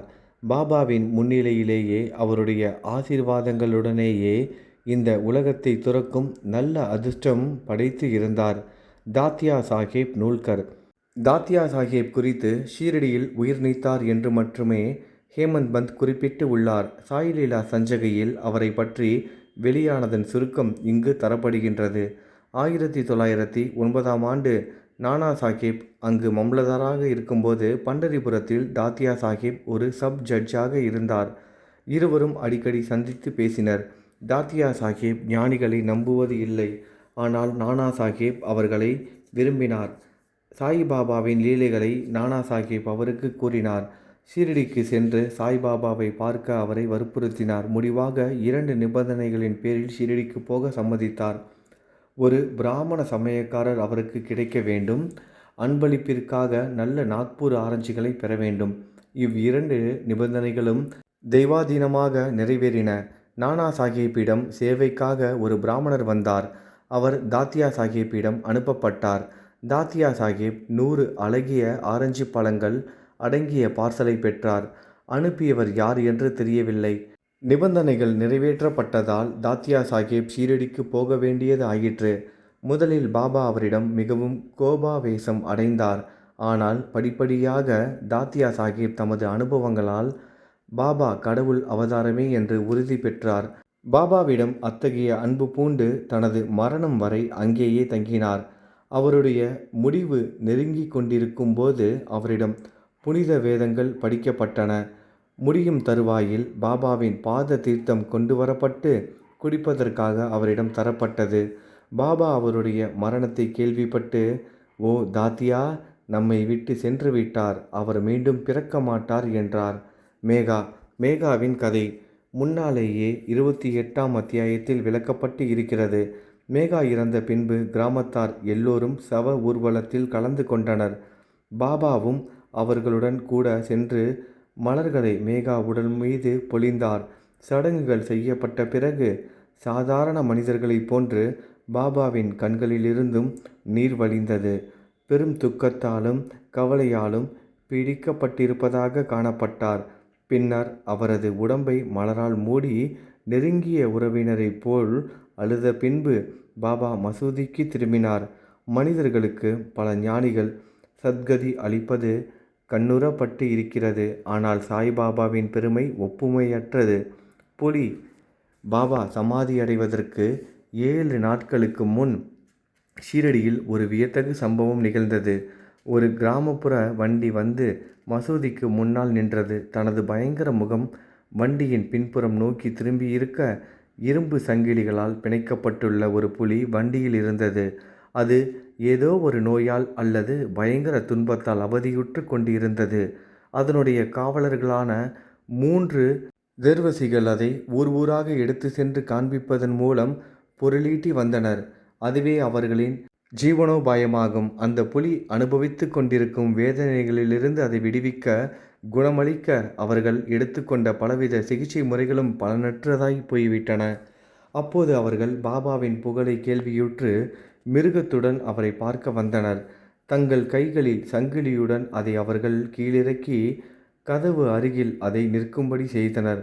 அது இயற்கையிலேயே கொடூரமானது, அத்துடன் நோய்வாய்ப்பட்டது. எனவே அது இருப்பு கொள்ளாமல் இருந்தது. மக்கள் அதை பயத்துடனும் வியப்புடனும் பார்க்க துவங்கினர். தர்வசிகள் உள்ளே சென்று புலியை பற்றிய அனைத்தையும் பாபாவுக்கு கூறி அவருடைய அனுமதியுடன் அதை அவர் முன்னர் கொணர்ந்தனர். புலி படிகளை நெருங்கியதும் பாபாவின் ஒளியினால் அதிர்ச்சியுற்று தனது தலையை தாழ்த்தியது. பாபாவும் புலியும் சந்தித்து கொண்டபோது அது படியேறி பாபாவை பாசத்துடன் நோக்கியது. தனது வாளில் உள்ள மயிர் கொத்தை ஆட்டி அதை 3 முறை தரையில் அடித்து உணர்ச்சியற்று சாய்ந்தது. அது இறந்தது கண்டு தர்வசிகள் முதலில் பெரும் துன்பமுற்று சோகம் நிரம்பியவர்களாய் இருந்தனர். ஆனால் பக்குவமடைந்த எண்ணத்திற்கு பின் அவர்கள் தங்கள் நிலைக்கு திரும்பினர். புலி வியாதியால் பீடிக்கப்பட்டிருப்பதால் அது தனது முடிவை நெருங்கிக் கொண்டிருந்தது என்றும் அது மிகுந்த தகைமை உடையதாய் இருந்ததால் பாபாவின் பாதார விந்தங்களில் அவர் தம் முன்னிலையில் மரணத்தை சந்திக்கும் நிலை அடைந்தது என்றும் கருதினார்கள். அது அவர்களின் கடனாளி கடன் தீர்ந்ததும் விடுதலை அடைந்தது. தன் முடிவை சாயின் சரண கமலங்களில் சமர்ப்பித்தது. ஏதேனும் ஒரு ஜந்து ஞானிகளின் பாதங்களில் தலை தாழ்த்தி தன் முடிவை சந்தித்தால் அது நற்கதி அடைந்தது ஆகிவிடுகிறது. அத்தகைய ஜந்துக்களை பொறுத்தவரை அவைகள் புண்ணியசாலிகளாக இருந்தாலே அன்றி எங்கனம் அத்தகைய மகிழ்ச்சிகரமான முடிவை எய்த இயலும்? ஸ்ரீ சாயியை பணிக. அனைவருக்கும் சாந்தி நிலவட்டும். அத்தியாயம் 32. குரு கடவுள் தேவை பட்டினி அங்கீகரிக்கப்படவில்லை. இந்த அத்தியாயத்தில் ஹேமந்த் பந்த் 2 விஷயங்களை விவரிக்கிறார். பாபா எங்கனம் தமது குருவை காடுகளில் சந்தித்தார். அவர் மூலம் கடவுள் சந்திப்பு.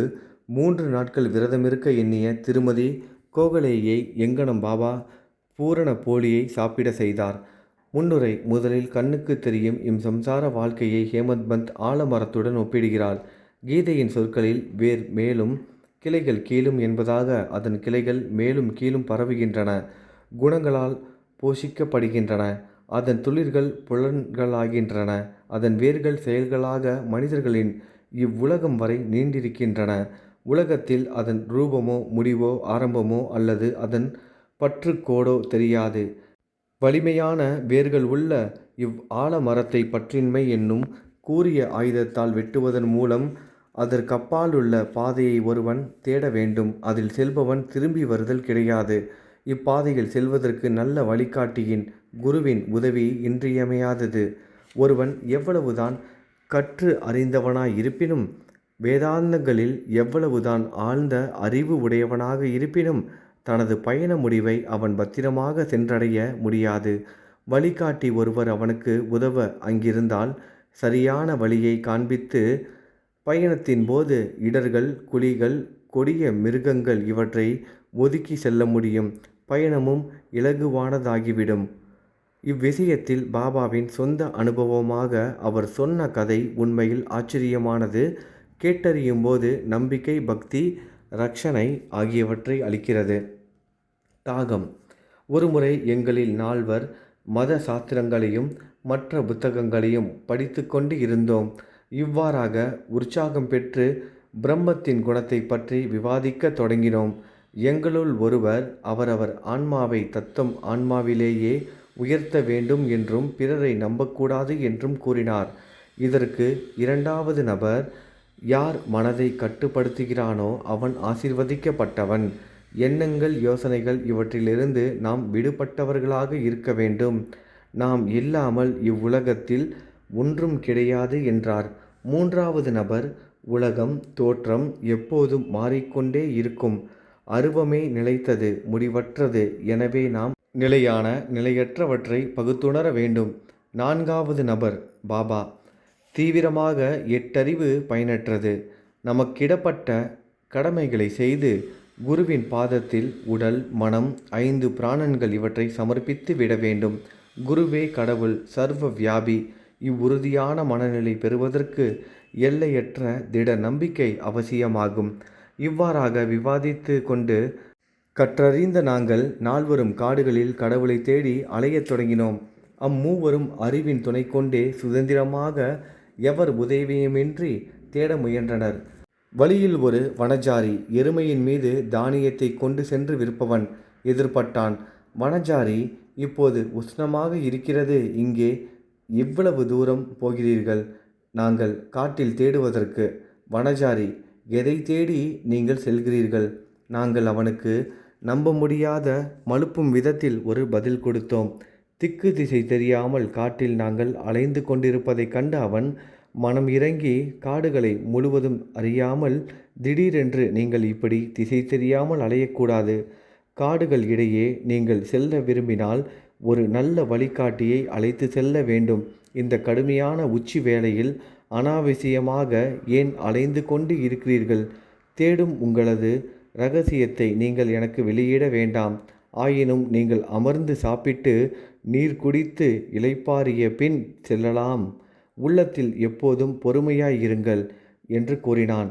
அவ்வளவு இனிமையாக பேசிய போதும் அவனது வேண்டுதலை நிராகரித்துவிட்டு மேலே நடக்கத் தொடங்கினோம். நாங்கள் தன்னறிவு நிரம்பியவர்கள் என்றும் ஒருவரின் உதவியும் எங்களுக்கு தேவையில்லை என்றும் நினைத்தோம். காடு பரந்ததாகவும் பாதையற்றதாகவும் இருந்தது. சூரிய ஒளி கூட உட்புகாத அளவுக்கு மரங்கள் அவ்வளவு நெருக்கமாகவும் உயரமாகவும் வளர்ந்து இருந்தன. எனவே நாங்கள் வழி தவறி இங்கும் அங்கும் நெடுநேரம் அலைந்து கொண்டு இருந்தோம். முடிவாக நல்லதிர்ஷ்டம் ஒன்றினால் மட்டுமே எங்கு விட்டோமோ அங்கேயே வந்து சேர்ந்தோம். வனஜாரி திரும்பவும் எங்களை சந்தித்தான். வனஜாரி, உங்கள் சொந்த புத்தி சாதுரியத்தை மட்டும் நம்பி வழியை நீங்கள் தவறவிட்டீர்கள். சிறிய அல்லது பெரிய விஷயங்களில் வழிகாட்ட ஒரு வழிகாட்டி நமக்கு எப்போதும் தேவை. வெறும் வயிற்றுடன் எந்த லட்சியத்திலும் வெற்றியை அடைய இயலாது. கடவுள் நினைத்தாலே அன்றி ஒருவரும் நம்மை வழியில் சந்திப்பது இல்லை. உணவளிக்கப்படுவதை மறுக்காதீர்கள். பரிமாறப்பட்ட உணவு தள்ளப்படக்கூடாது. ரொட்டி, உணவு ஆகியவை கிடைப்பது வெற்றியின் அடையாளமாகும். இதை கூறிக்கொண்டே அவன் மீண்டும் எங்களுக்கு உணவை வைத்து அமைதியுடனும் பொறுமையுடனும் இருக்கும்படி கூறினான். மீண்டும் என்னுடன் வந்தவர்களுக்கு இந்த நல்ல விருந்தோம்பல் பிடிக்கவில்லை. அவனை நிராகரித்துவிட்டு சென்றுவிட்டனர். தாகத்தையும் பசியையும் தீர்த்து கொள்ளாமலேயே மூவரும் செல்லும் அளவுக்கு பிடிவாதமாக இருந்தனர். எனக்கு பசியாயும் தாகமாகவும் இருந்ததால் வனஜாரியின் அசாதாரண அன்பில் உருகினேன். மிகவும் கற்றறிந்தவர்கள் என்று எங்களை எண்ணிக்கொண்டோம். அன்புக்கும் இரக்க குணத்திற்கும் நாங்கள் புதியவர்களாகவே இருந்தோம். வனஜாரி கல்வி அறிவற்றவன், தகுதியற்றவன், கீழ்குலத்தை சேர்ந்தவன் என்றாலும் அவன் உள்ளத்தில் அன்பு இருந்தது. அவன் எங்களை உண்ண சொன்னான். மற்றவர்களை நிஷ்காமியாக நேசிப்பவன் உண்மையிலேயே உயர்த்தப்படுகிறான். அவனது விருந்தோம்பலை ஏற்றுக்கொள்ளுதலே ஞானத்தை பெற்றுக்கொள்வதற்கான சிறந்த ஆரம்பமாகும் என நான் நினைத்தேன். எனவே அளிக்கப்பட்ட ரொட்டி துண்டை மிக்க மரியாதையுடன் நான் ஏற்றுக்கொண்டேன். தண்ணீரையும் பருகினேன். அப்போது குருவே எங்கள் முன் வந்து நின்றார். எதை பற்றி சர்ச்சை என்று கேட்டார். நடந்த எல்லாவற்றையும் நான் கூறினேன். அப்போது அவர், நீ என்னுடன் வர விரும்புகிறாயா? உனக்கு தேவையானதை நான் காண்பிப்பேன்.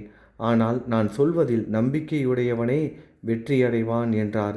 மற்றவர்கள் அவர் கூறியதை ஒப்புக்கொள்ளாமல் அவரை விட்டு சென்றனர். ஆனால் நான் அவரை வணங்கி அவரது கொள்கையை ஏற்றுக்கொண்டேன். பின்னர் அவர் என்னை ஒரு கேணிக்கு அழைத்து சென்றார். என் கால்களை கயிற்றால் கட்டினார். என்னை தலைகீழாக பக்கத்தில் இருந்த மரத்தில் தொங்கவிட்டார்.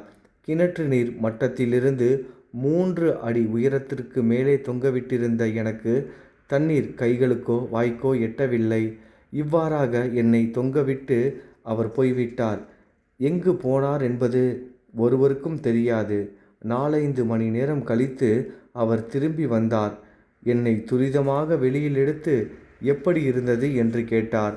நான் பேரானந்தத்தின் உச்ச நிலையில் இருந்தேன். என்னை போன்ற முட்டாள் அந்த பேரானந்தத்தை எங்கனம் விவரிக்க முடியும் என்று பதில் சொன்னேன்.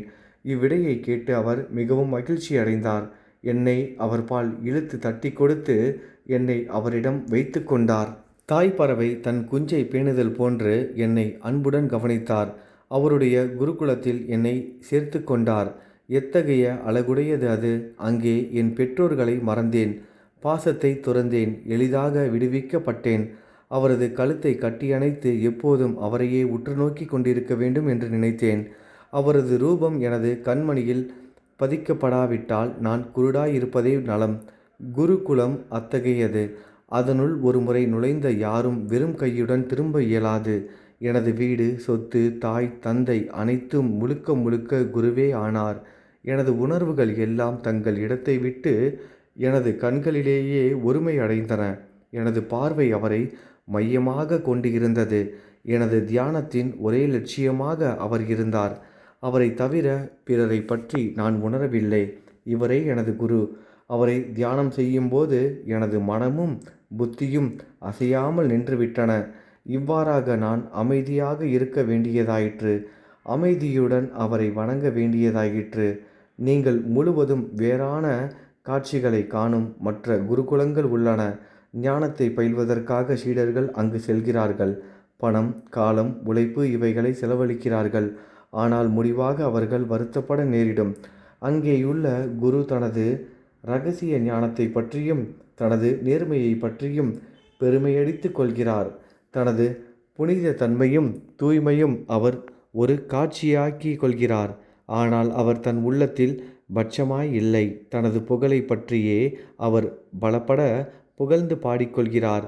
ஆனால் அவரது சொந்த மொழிகளே அடியவர்களை உருவாக்குவது இல்லை. அவர்களும் தெளிவடைவதும் இல்லை. தன்னை அறிதலை பொறுத்தவரை அவரிடம் ஒன்றும் இல்லை. சீடர்களுக்கு அத்தகைய பள்ளிகள் என்ன விதத்தில் பயன்படும்? அதனால் அவர்கள் என்ன நன்மை அடைவார்கள்? இதற்கு முன்னர் குறிப்பிட்ட குருவானவர் வேறு விதமானவர். அவரது அருளால் எவ்வித முயற்சி படிப்புமின்றியே ஞானம் தானாகவே எனக்கு பளிச்சிட்டது. நான் எதையும் தேடவில்லை. ஆனால் எனக்கு எல்லாம் வெள்ளிடை மலையென விளங்கியது.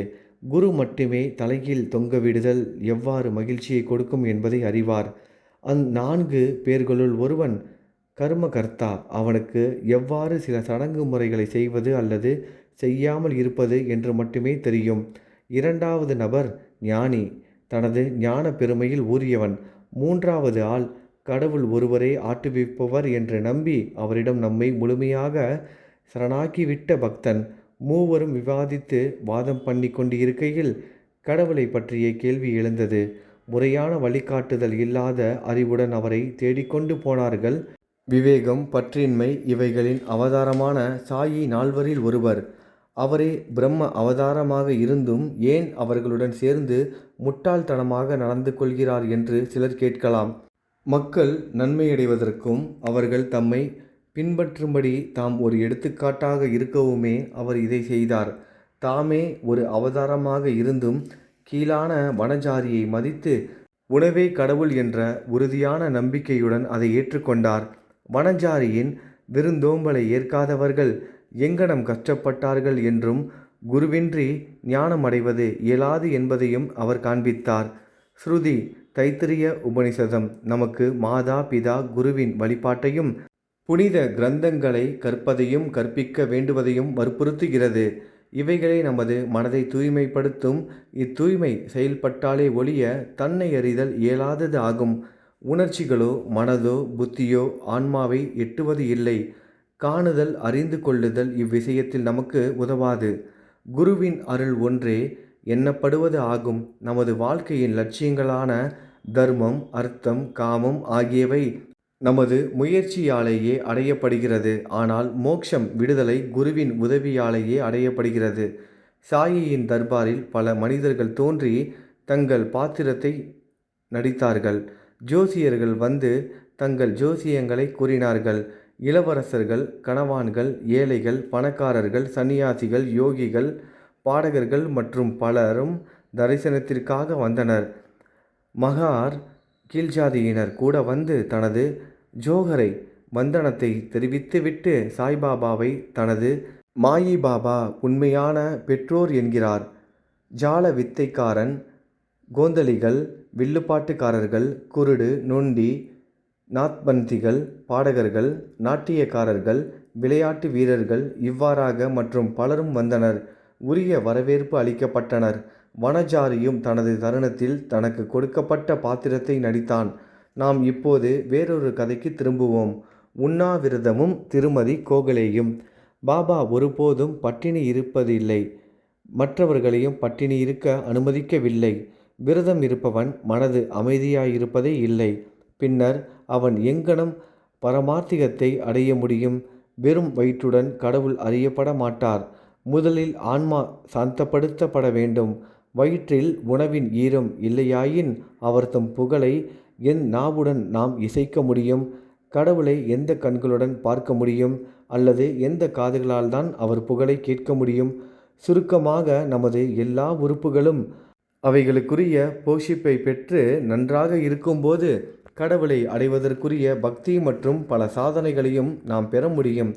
எனவே பசியோடு இருந்தாலோ அல்லது உண்பதோ ஆகாது. உடலுக்கும் மனதுக்கும் மிதமான போக்கே உண்மையில் நல்லது. திருமதி கோகலே என்ற பெண்மணி பாபாவின் பக்தையான திருமதி காக்ஷிபாய் கனிட்கர் என்பவரிடமிருந்து தாதா கேல்கருக்கு ஒரு அறிமுக கடிதம் வாங்கி வந்தாள். அதற்கு முந்தின தினம் பாபா தாத்தா கேல்கரிடம் தமது குழந்தைகளை ஷிம்காவின் புனித நாட்கள் போது பட்டினி இருப்பதை தாம் அனுமதிக்க முடியாது என்று கூறினார். அடுத்த நாள் அப்பெண்மணி தாத்தா கேல்கருடன் சென்று பாபாவின் முன் அமர்ந்தபோது பாபா உடனே அவளை நோக்கி பட்டினியாக இருக்க தேவை என்ன என்று கேட்டார். தாதா பாட்டின் வீட்டிற்கு போய் பூரண போலியை, கடலை மாவு, வெல்லம் சேர்த்து கோதுமை ரொட்டி செய்து அவர் குழந்தைகளுக்கு கொடுத்து நீயும் உண்பாய் என்று கூறினார். பண்டிகை நன்னாட்கள் இருந்தன.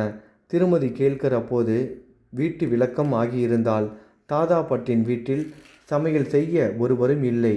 எனவே பாபாவின் அறிவுரை காலத்தினார் செய்தது ஆயிற்று. திருமதி கோகலே தாதா பாட்டின் வீட்டிற்கு செல்ல வேண்டியது ஆயிற்று.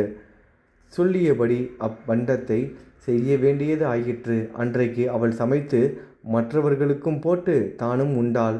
என்ன அருமையான கதை! எத்தகைய ஆழமான படிப்பினை! பாபாவின் எஜமானர் பாபா தமது பால்ய பருவத்தின் கதை ஒன்றை பின்வருமாறு சொன்னார். நான் சிறு பையனாக இருந்தபோது உணவுக்காக வேலை தேடிக்கொண்டு இருந்தேன். பீட்காவனுக்கு சென்றேன். அங்கு எனக்கு எம்ப்ராய்டரி வேலை கிடைத்தது. ஒரு துன்பத்தையும் பாராது கடுமையாக உழைத்தேன். முதலாளி என் மீது மிகுந்த மகிழ்ச்சி அடைந்தார். எனக்கு முன் மற்ற 3 பையன்களும் வேலை செய்தனர்.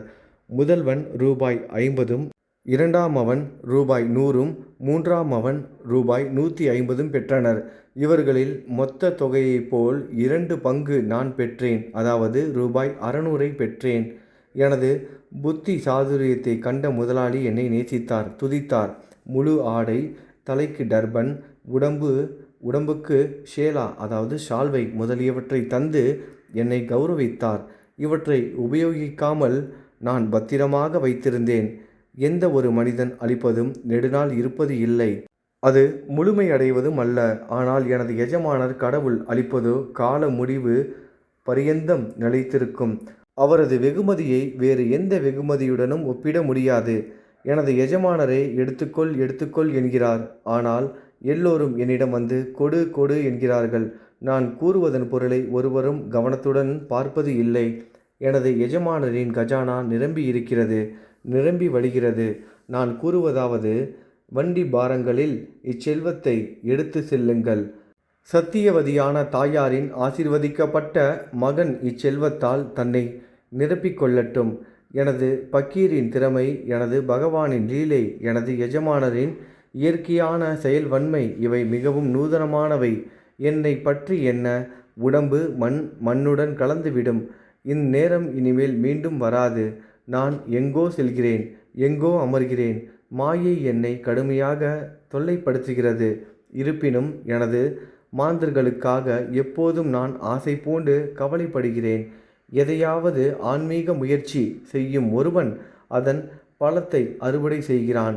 எனது மொழிகளை கேட்பவன் விலைமதிப்பற்ற சந்தோஷத்தை பெறுகிறான்.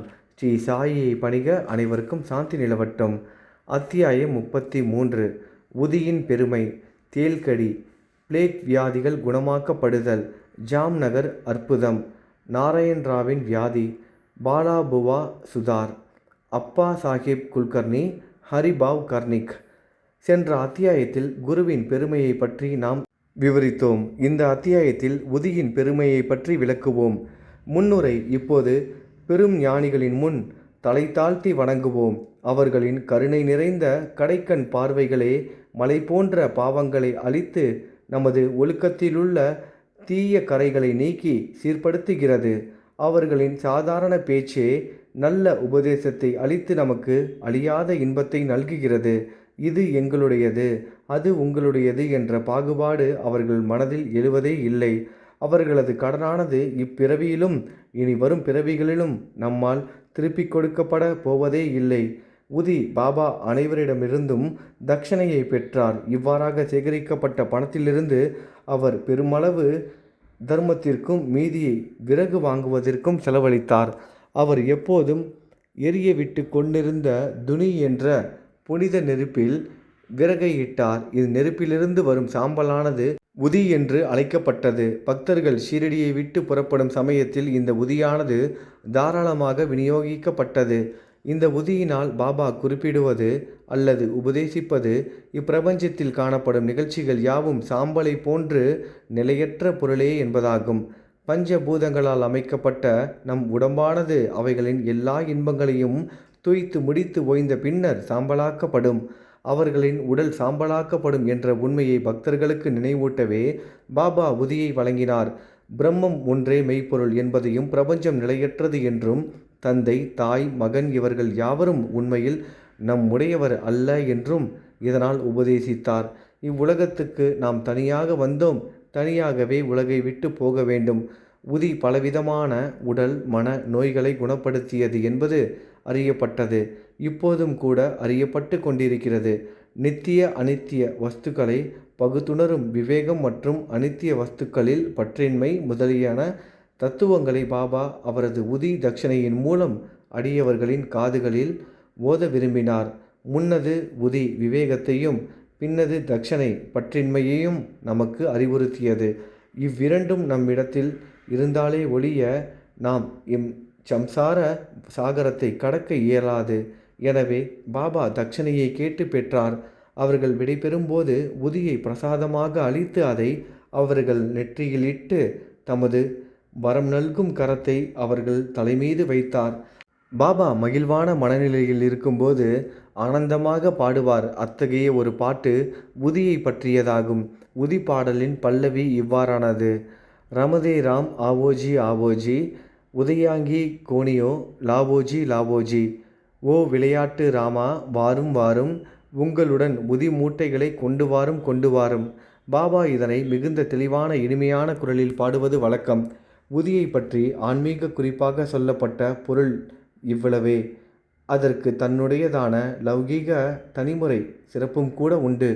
உதி ஆரோக்கியம், சுபீட்சம், கவலைகளிலிருந்து விடுதலை மற்றும் பல லோகாயுத லாபங்களை அளித்தது. எனவே நமது ஆன்மீக லௌகீக லட்சியங்களை எய்த நமக்கு உதி உதவுகிறது. உதி பற்றிய கதைகளை நாம் இப்போது தொடங்குவோம். தேல்கடி. நாசிக்கை சேர்ந்த நாராயணன் மோதிராம் ஜனி என்பவர் பாபாவின் ஒரு அடியவர்.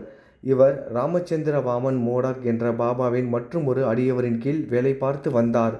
ஒருமுறை அவர் தமது தாயாருடன் சென்று பாபாவை பார்த்தார்.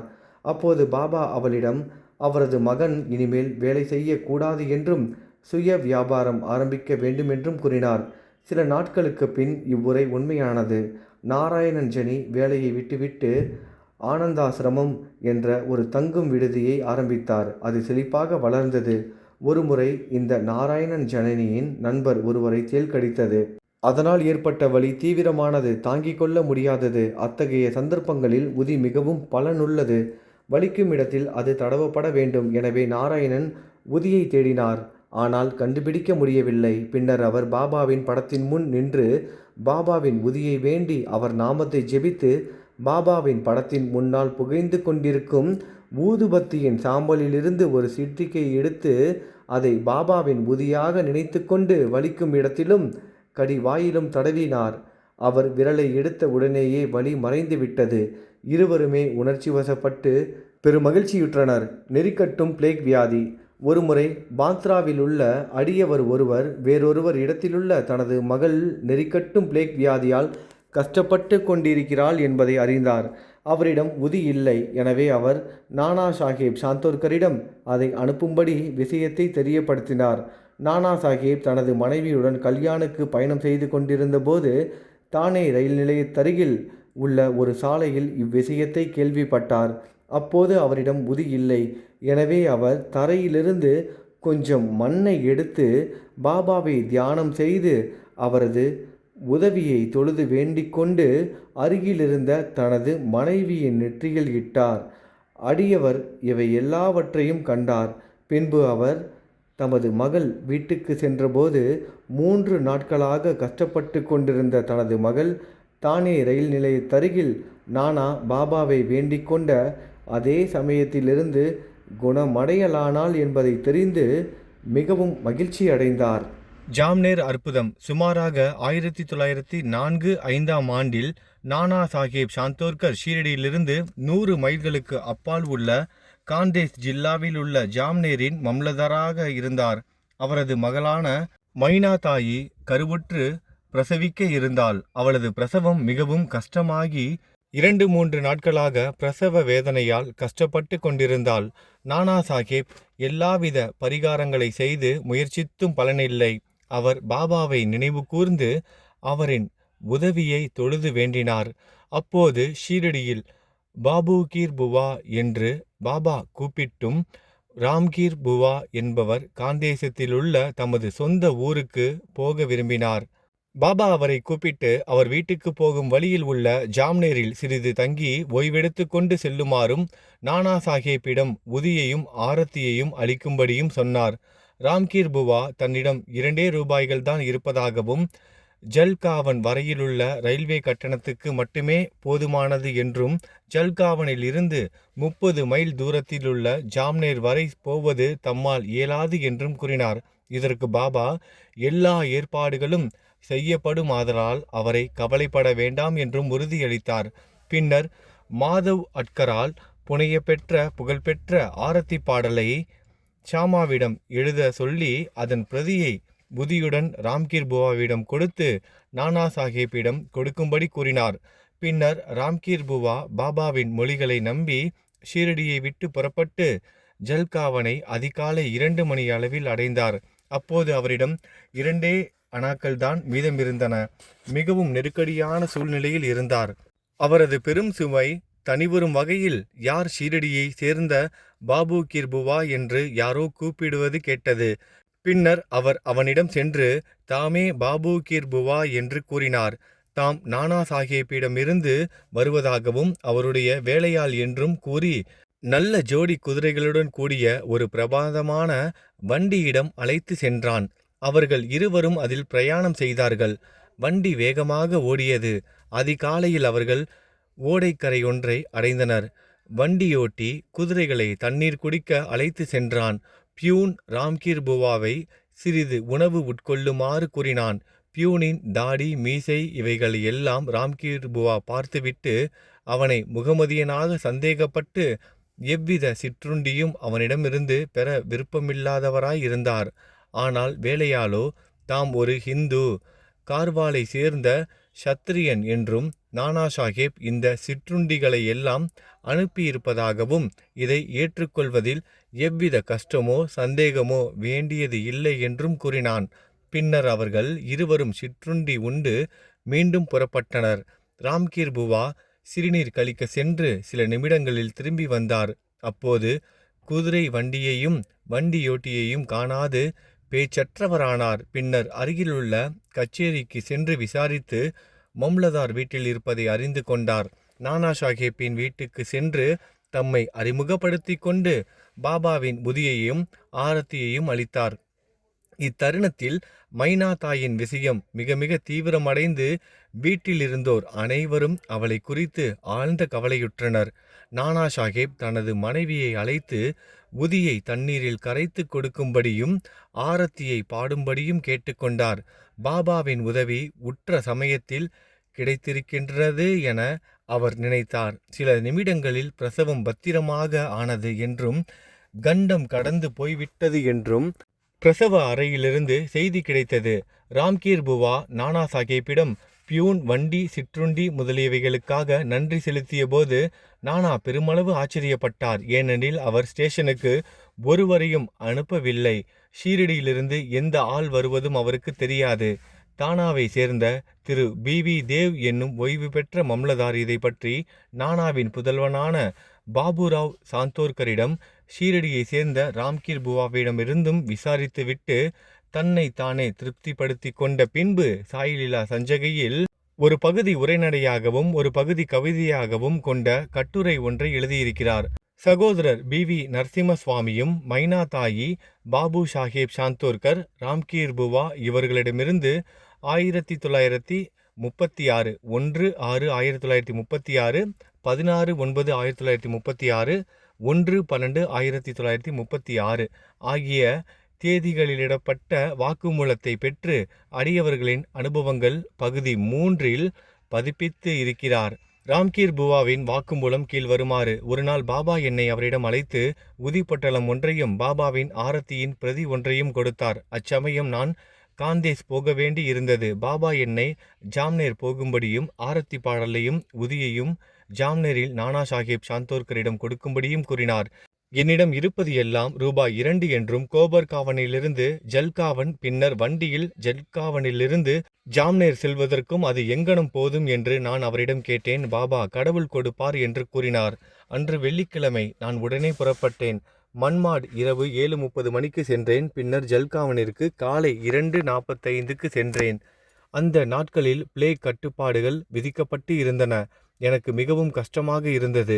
ஜாம்னேர் செல்வதற்கு என்ன செய்ய வேண்டும் என்று நான் கண்டுபிடிக்க வேண்டியதாக இருந்தது. காலை சுமார் 3 மணி அளவில் பூட்ஸ், டர்பன், நல்ல உடைகளுடன் கூடிய ஒரு வேலையாள் என்னிடம் வந்து என்னை வண்டியில் அமர்த்தி ஓட்டி சென்றான்.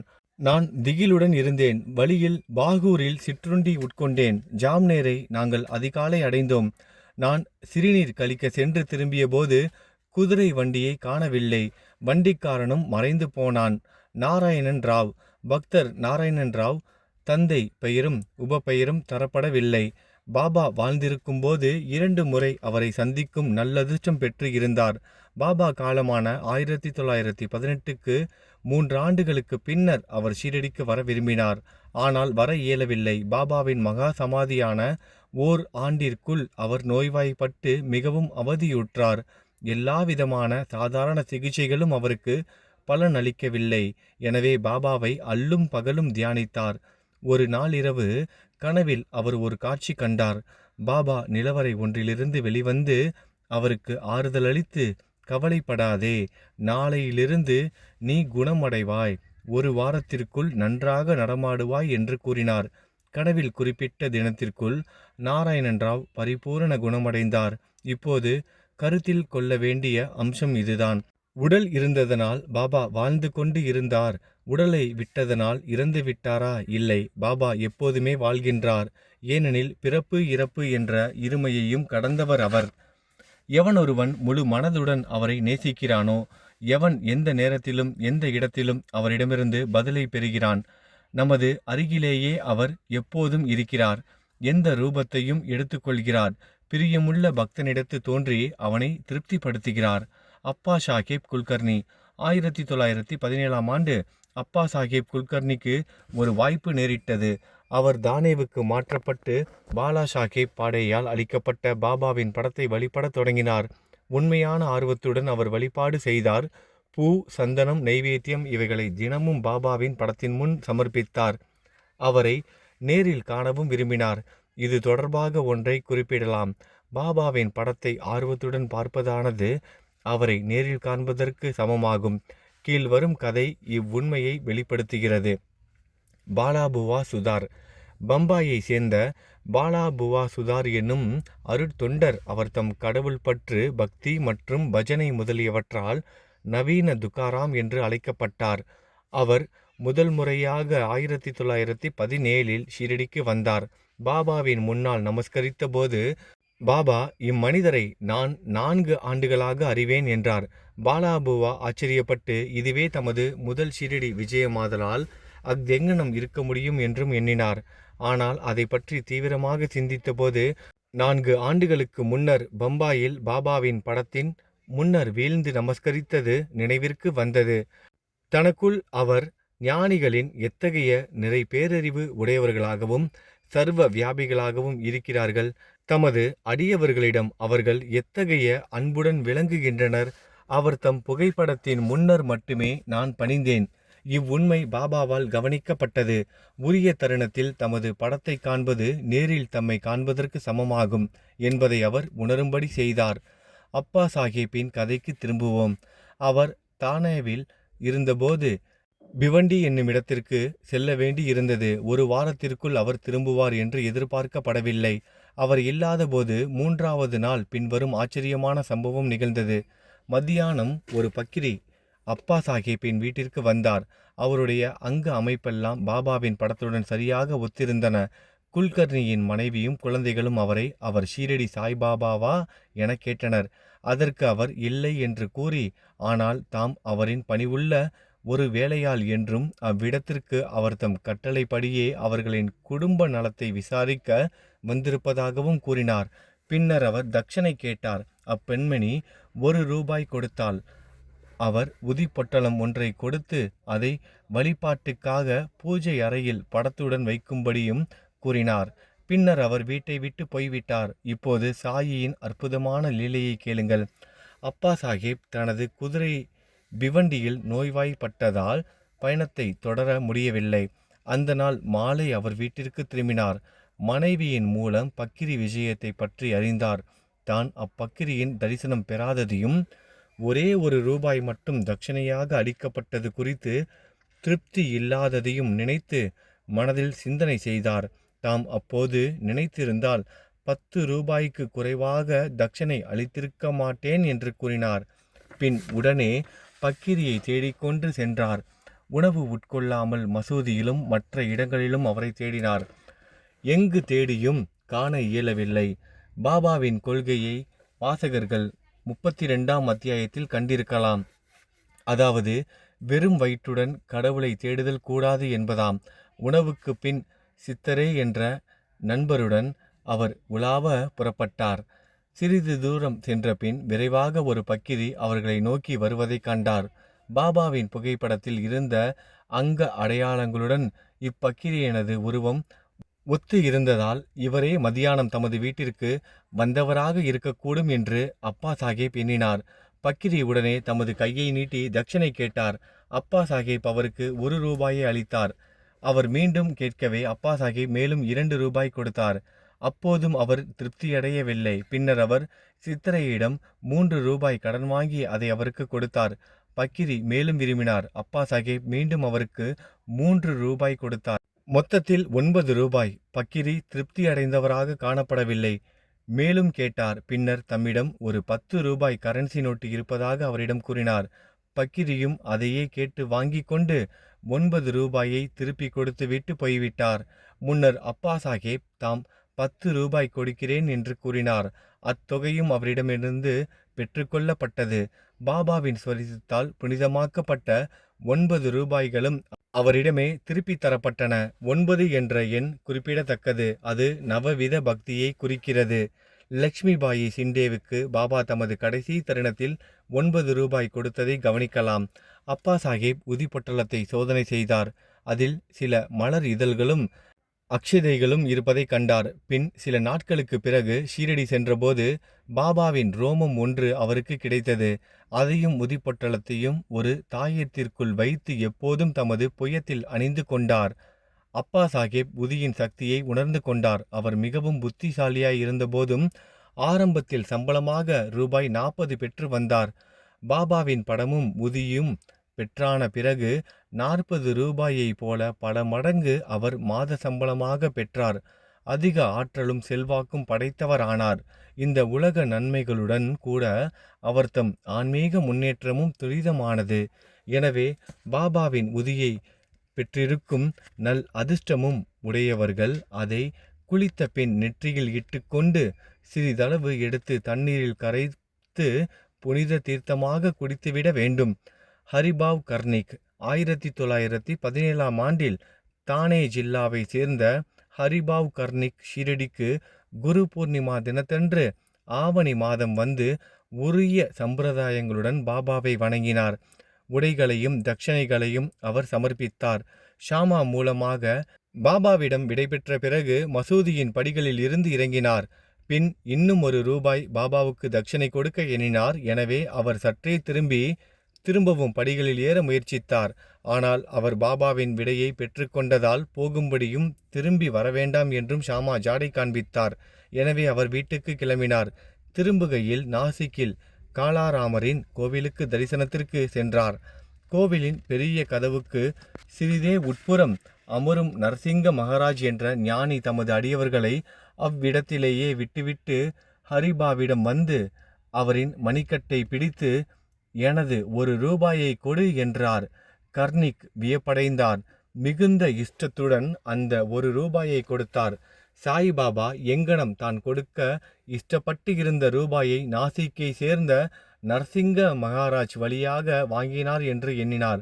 இக்கதை ஞானிகள் அனைவரும் ஒன்றே என்ற உண்மையையும் எங்கனம் அவர்கள் ஒத்து இசைவுடன் செயல்படுகிறார்கள் என்பதையும் காட்டுகிறது.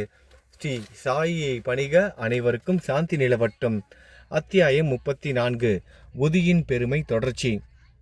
டாக்டரின் சகோதரியின் மகன், டாக்டர் பிள்ளை, ஷாமாவின் மைத்துனி, ஈரானிய பெண், ஹர்தா கணவான், பம்பாய் பெண்மணி. உதியின் பெருமை என்னும் பொருளை பற்றி இந்த அத்தியாயம் தொடர்கிறது.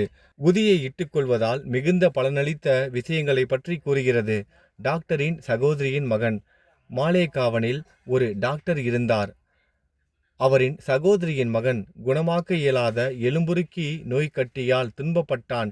டாக்டர் தாமும் அவரின் சகோதரர்களும் மற்றும் மருத்துவ நிபுணர்களும் எல்லாவிதமான சிகிச்சைகளையும் அறுவை சிகிச்சையும் கூட முயன்று பார்த்தனர். குணம் என்பதே இல்லை. அச்சிறுவனின் துன்பத்துக்கும் ஒரு முடிவு இல்லை. நண்பர்களும் உறவினர்களும் அந்த சிறுவனின் பெற்றோர்களிடம் தெய்வீக உதவியை கோரும்படியும், குணமாக்க இயலாத வியாதிகள் எல்லாம் தமது வெறும் கடைக்கண் பார்வையினால் மட்டுமே குணமாக்கிவிடும் சாய்பாபாவிடம் முயற்சிக்கும்படியும் அறிவுறுத்தினர். எனவே அவர்கள் ஷீரடிக்கு வந்தனர். பாபாவின் முன்னர் வைத்து பணிவுடன் மரியாதையுடனும் வேண்டினர். தங்கள் பையனை காக்கும்படி மன்றாடி பிரார்த்தித்தனர். கருணையுள்ள பாபா அவர்களுக்கு ஆறுதல் அளித்து, இம்மசூதியை அடைக்கலம் புகுவோர் இந்த பிறப்பிலும் காலத்தின் முடிவு வரையிலும் எதை குறித்தும் கஷ்டமே படமாட்டார்கள். இப்போது கவலையற்று இருங்கள். உதியை நோய் கட்டியின் மீது தடவுங்கள். 1 வாரத்திற்குள் அவன் குணமடைவான். கடவுளை நம்பு. இது மசூதி அல்ல, துவாரகா மாயி. இவ்விடத்தில் காலடி வைப்பவன் துரிதமாக உடல் நலத்தையும் மகிழ்ச்சியையும் பெறுவான். அவனுடைய தொல்லைகள் எல்லாம் ஒரு முடிவுக்கு வந்துவிடும் என்றார். பையன் பாபாவின் முன்னர் உட்கார வைக்கப்பட்டான். நலிவுற்ற பகுதியின் மீது பாபா தமது கையை வைத்து தடவி அவன் மீது தமது அன்பு பார்வையை செலுத்தினார். பையன் மகிழ்ச்சி அடைந்தான். உதியை தடவிய பின்னர் அவன் குணமடைய தொடங்கினான். சில நாட்களுக்கு பின்னர் பூரண ஆரோக்கியமானான். பின்னர் பாபா உதியினாலும் அருட்பார்வையினாலும் குணப்படுத்தியதற்கு பாபாவுக்கு நன்றி செலுத்திவிட்டு பெற்றோர் ஷீரடியை விட்டு புறப்பட்டனர். இதை அறிந்த அப்பையனின் மாமாவாகிய டாக்டர் ஆச்சரியம் அடைந்தார். தாம் ஏதோ விஷயமாக பம்பாய்க்கு போகும் வழியில் ஷீரடிக்கு போக விரும்பினார். ஆனால் மாலேகாவனிலும் மன்மாடிலும் அவர் சிலர் பாபாவுக்கு எதிராக பேசி அவரது செவிகளில் விஷத்தை பாய்ச்சினர். எனவே ஷீரடிக்கு தாம் விஜயம் செய்ய இருந்த எண்ணத்தை விட்டுவிட்டு பம்பாய்க்கு நேரடியாக சென்றுவிட்டார். தமது விடுமுறையின் மீதமுள்ள நாட்களை அவர் அலிபாகில் கழிக்க விரும்பினார். ஆனால் பம்பாயில் இருந்தபோது 3 தொடர்ந்த இரவுகளிலும், "இன்னும் நீ என்னை நம்ப மறுக்கிறாயா?" என்ற ஒரு குரல் எழுந்தது. பின்னர் டாக்டர் தமது மனதை மாற்றிக்கொண்டு ஷீரடிக்கு செல்ல தீர்மானித்தார். பம்பாயில் ஒட்டு ஜுரம் வந்த ஒரு நோயாளியை அவர் கவனிக்க வேண்டியதாயிற்று. அது விரைவில் குணமடையும் அறிகுறி எதையும் காணோம். எனவே தமது ஷீரடி விஜயம் ஒத்தி வைக்கப்பட்டு விட்டது என்று அவர் நினைத்தார். எனினும் தமது மனதில் ஒரு சிறிய பரீட்சை வைத்து கொண்டார். நோயாளி இன்று குணமடைந்தால் தான் நாளை ஷீரடி விஜயம் செய்வேன் என்று கூறிக்கொண்டார். ஆச்சரியம் என்னவெனில், அவர் அந்த தீர்மானம் எடுத்த அக்கணம் தொட்டே ஜுரம் நீங்க தொடங்கி உடல் சாதாரண நிலைக்கு வந்துவிட்டது. பின்னர் நமது தீர்மானத்தின்படி அவர் ஷீரடிக்கு சென்றார். பாபாவின் தரிசனத்தை பெற்று அவரை வீழ்ந்து பணிந்தார். அவர் தமக்கு அடியவராகும் வண்ணம் பாபா அவருக்கு அத்தகைய அனுபவங்களை அளித்தார். அவர் அங்கு 4 நாட்கள் தங்கியிருந்தார். பாபாவின் உதி ஆசீர்வாதங்களுடன் வீட்டுக்கு திரும்பினார். 15 நாட்களுக்குள் பீஜப்பூருக்கு உத்தியோக உயர்வில் மாற்றப்பட்டார். அவருடைய சகோதரி மகன் விஷயம் பாபாவை பார்ப்பதற்கு அவருக்கு ஒரு சந்தர்ப்பம் அளித்தது. இந்த விஷயம் ஞானியின் பாத கமலங்களின் மீது அசைக்க இயலாத பக்தியை அவரிடம் தோற்றுவிப்பதற்கு காரணமாக இருந்தது. டாக்டர் பிள்ளை டாக்டர் பிள்ளை என்பவர் பாபாவின் மிக நெருங்கிய பக்தர். பாபா அவரை மிகவும் விரும்பினார். எப்போதும் அவரை பாவ் சகோதரன் என்று அழைத்தார். பாபா அவருடன் அடிக்கடி பேசினார். எல்லா விஷயங்களிலும் அவரை கலந்து ஆலோசித்தார். அவர் எப்போதும் தமது அருகில் இருக்கவும் விரும்பினார். இந்த பிள்ளை ஒருமுறை நரம்பு சிலந்தி நோய் வந்து மிகவும் அவதியுற்றார். அவர் காகா சாஹேப் தீட்சித்திடம் இந்த வலி உயிர்வதையாகவும் தாங்க முடியாததாகவும் இருக்கிறது. இதைவிட சாவையே விரும்புகிறேன். முன் ஊழ்வினையால் இவ்வழி நேர்ந்தது என்பது எனக்கு தெரியும். ஆனால் பாபாவிடம் சென்று வலியை நிறுத்தும்படி எனது முன் ஊழ்வினையை வரப்போகும் 10 பிறப்புகளுக்கும் மாற்றும்படியும் கூறுங்கள் என்றார். தீக்ஷித் பாபாவிடம் சென்று அவரின் வேண்டுகோளை தெரிவித்தார். பாபா அவரது வேண்டுகோளை கேட்டு மனமிறங்கி தீக்ஷித்திடம் பயப்படாது இருக்கும்படி அவரிடம் கூறுங்கள். ஏன் அவர் 10 ஜென்மங்கள் கஷ்டப்பட வேண்டும்? 10 நாட்களில் அவர் தொல்லைகளையும் முன்னைய ஊழ்வினைகளையும் உழைத்து நிறைவேற்ற முடியும். அவருக்கு இகபர நலன்களை அளிக்க நான் இவ்விடத்தில் இருக்கும்போது அவர் ஏன் சாவதற்கு வேண்டிக்கொள்ள வேண்டும்? யார் முதுகிலாவது அவரை இவ்விடம் கொண்டு வாருங்கள். நாம் வேலை செய்து அவர் தம் தொல்லைகளை அடியோடு களைந்து விடலாம் என்றார். டாக்டர் அந்த நிலையில் கொண்டு வரப்பட்டார். பாபாவின் வலதுபுறத்தில் பக்கீர் பாபா எப்போதும் அமருமிடத்தில் அமர செய்விக்கப்பட்டார். பாபா தமது திண்டையே அவருக்கு அளித்து அங்கேயே அமைதியாக படுத்து ஆவேசப்படுத்திக் கொள். உண்மையான சிகிச்சை யாதெனில் முன் வினைகளின் பலனை அனுபவித்து தீர்ப்பதே ஆகும். நமது கர்மங்களின் விளைவே இன்பத் துன்பங்கள். எனவே உனக்கு நேரிடும் அனைத்தையும் பொறுத்துக்கொள். அல்லாவே தீர்ப்பவர் காப்பவர். அவரையே எப்போதும் நினை. அவர் உன்னை கவனித்து கொள்வார். உனது உடலால் உள்ளத்தால் செல்வத்தால் வாக்கால் அவரை சரணடை. அதாவது முழுவதுமாக. பின்னர் அவர் என்ன செய்கிறார் என்பதை கவனி என்றார். நானா சாஹேப் ஒரு பேண்டேஜ் போட்டிருப்பதாகவும் ஆயினும் அவர் எவ்வித நிவாரணத்தையும் உணரவில்லை என்றும் டாக்டர் பிள்ளை பதில் கூறினார். நானா ஒரு மடையன் என்றார் பாபா. பேண்டேஜை எடுத்துவிடு, இல்லாவிடில் செத்து விடுவாய். இப்போது ஒரு காக்கை வந்து உன்னை கொத்தும். அதன் பின் நீ குணமடைவாய் என்றார். இவ்வுரையாடல் நிகழ்ந்து கொண்டிருக்கும் போது எப்போதும் விளக்குகளை ஒழுங்குபடுத்தி மசூதியை சுத்தப்படுத்தும் அப்துல் என்பவர் வந்தார். அவர் தனது சீர் செய்யும் வேலையை கவனித்து கொண்டு இருக்கையில் தற்செயலாக அவரது பாதம் டாக்டர் பிள்ளையின் நீட்டப்பட்ட கால்களின் மீது பட்டுவிட்டது. அதாவது மிதித்து விட்டார். கால் ஏற்கனவே வீங்கி இருந்தது.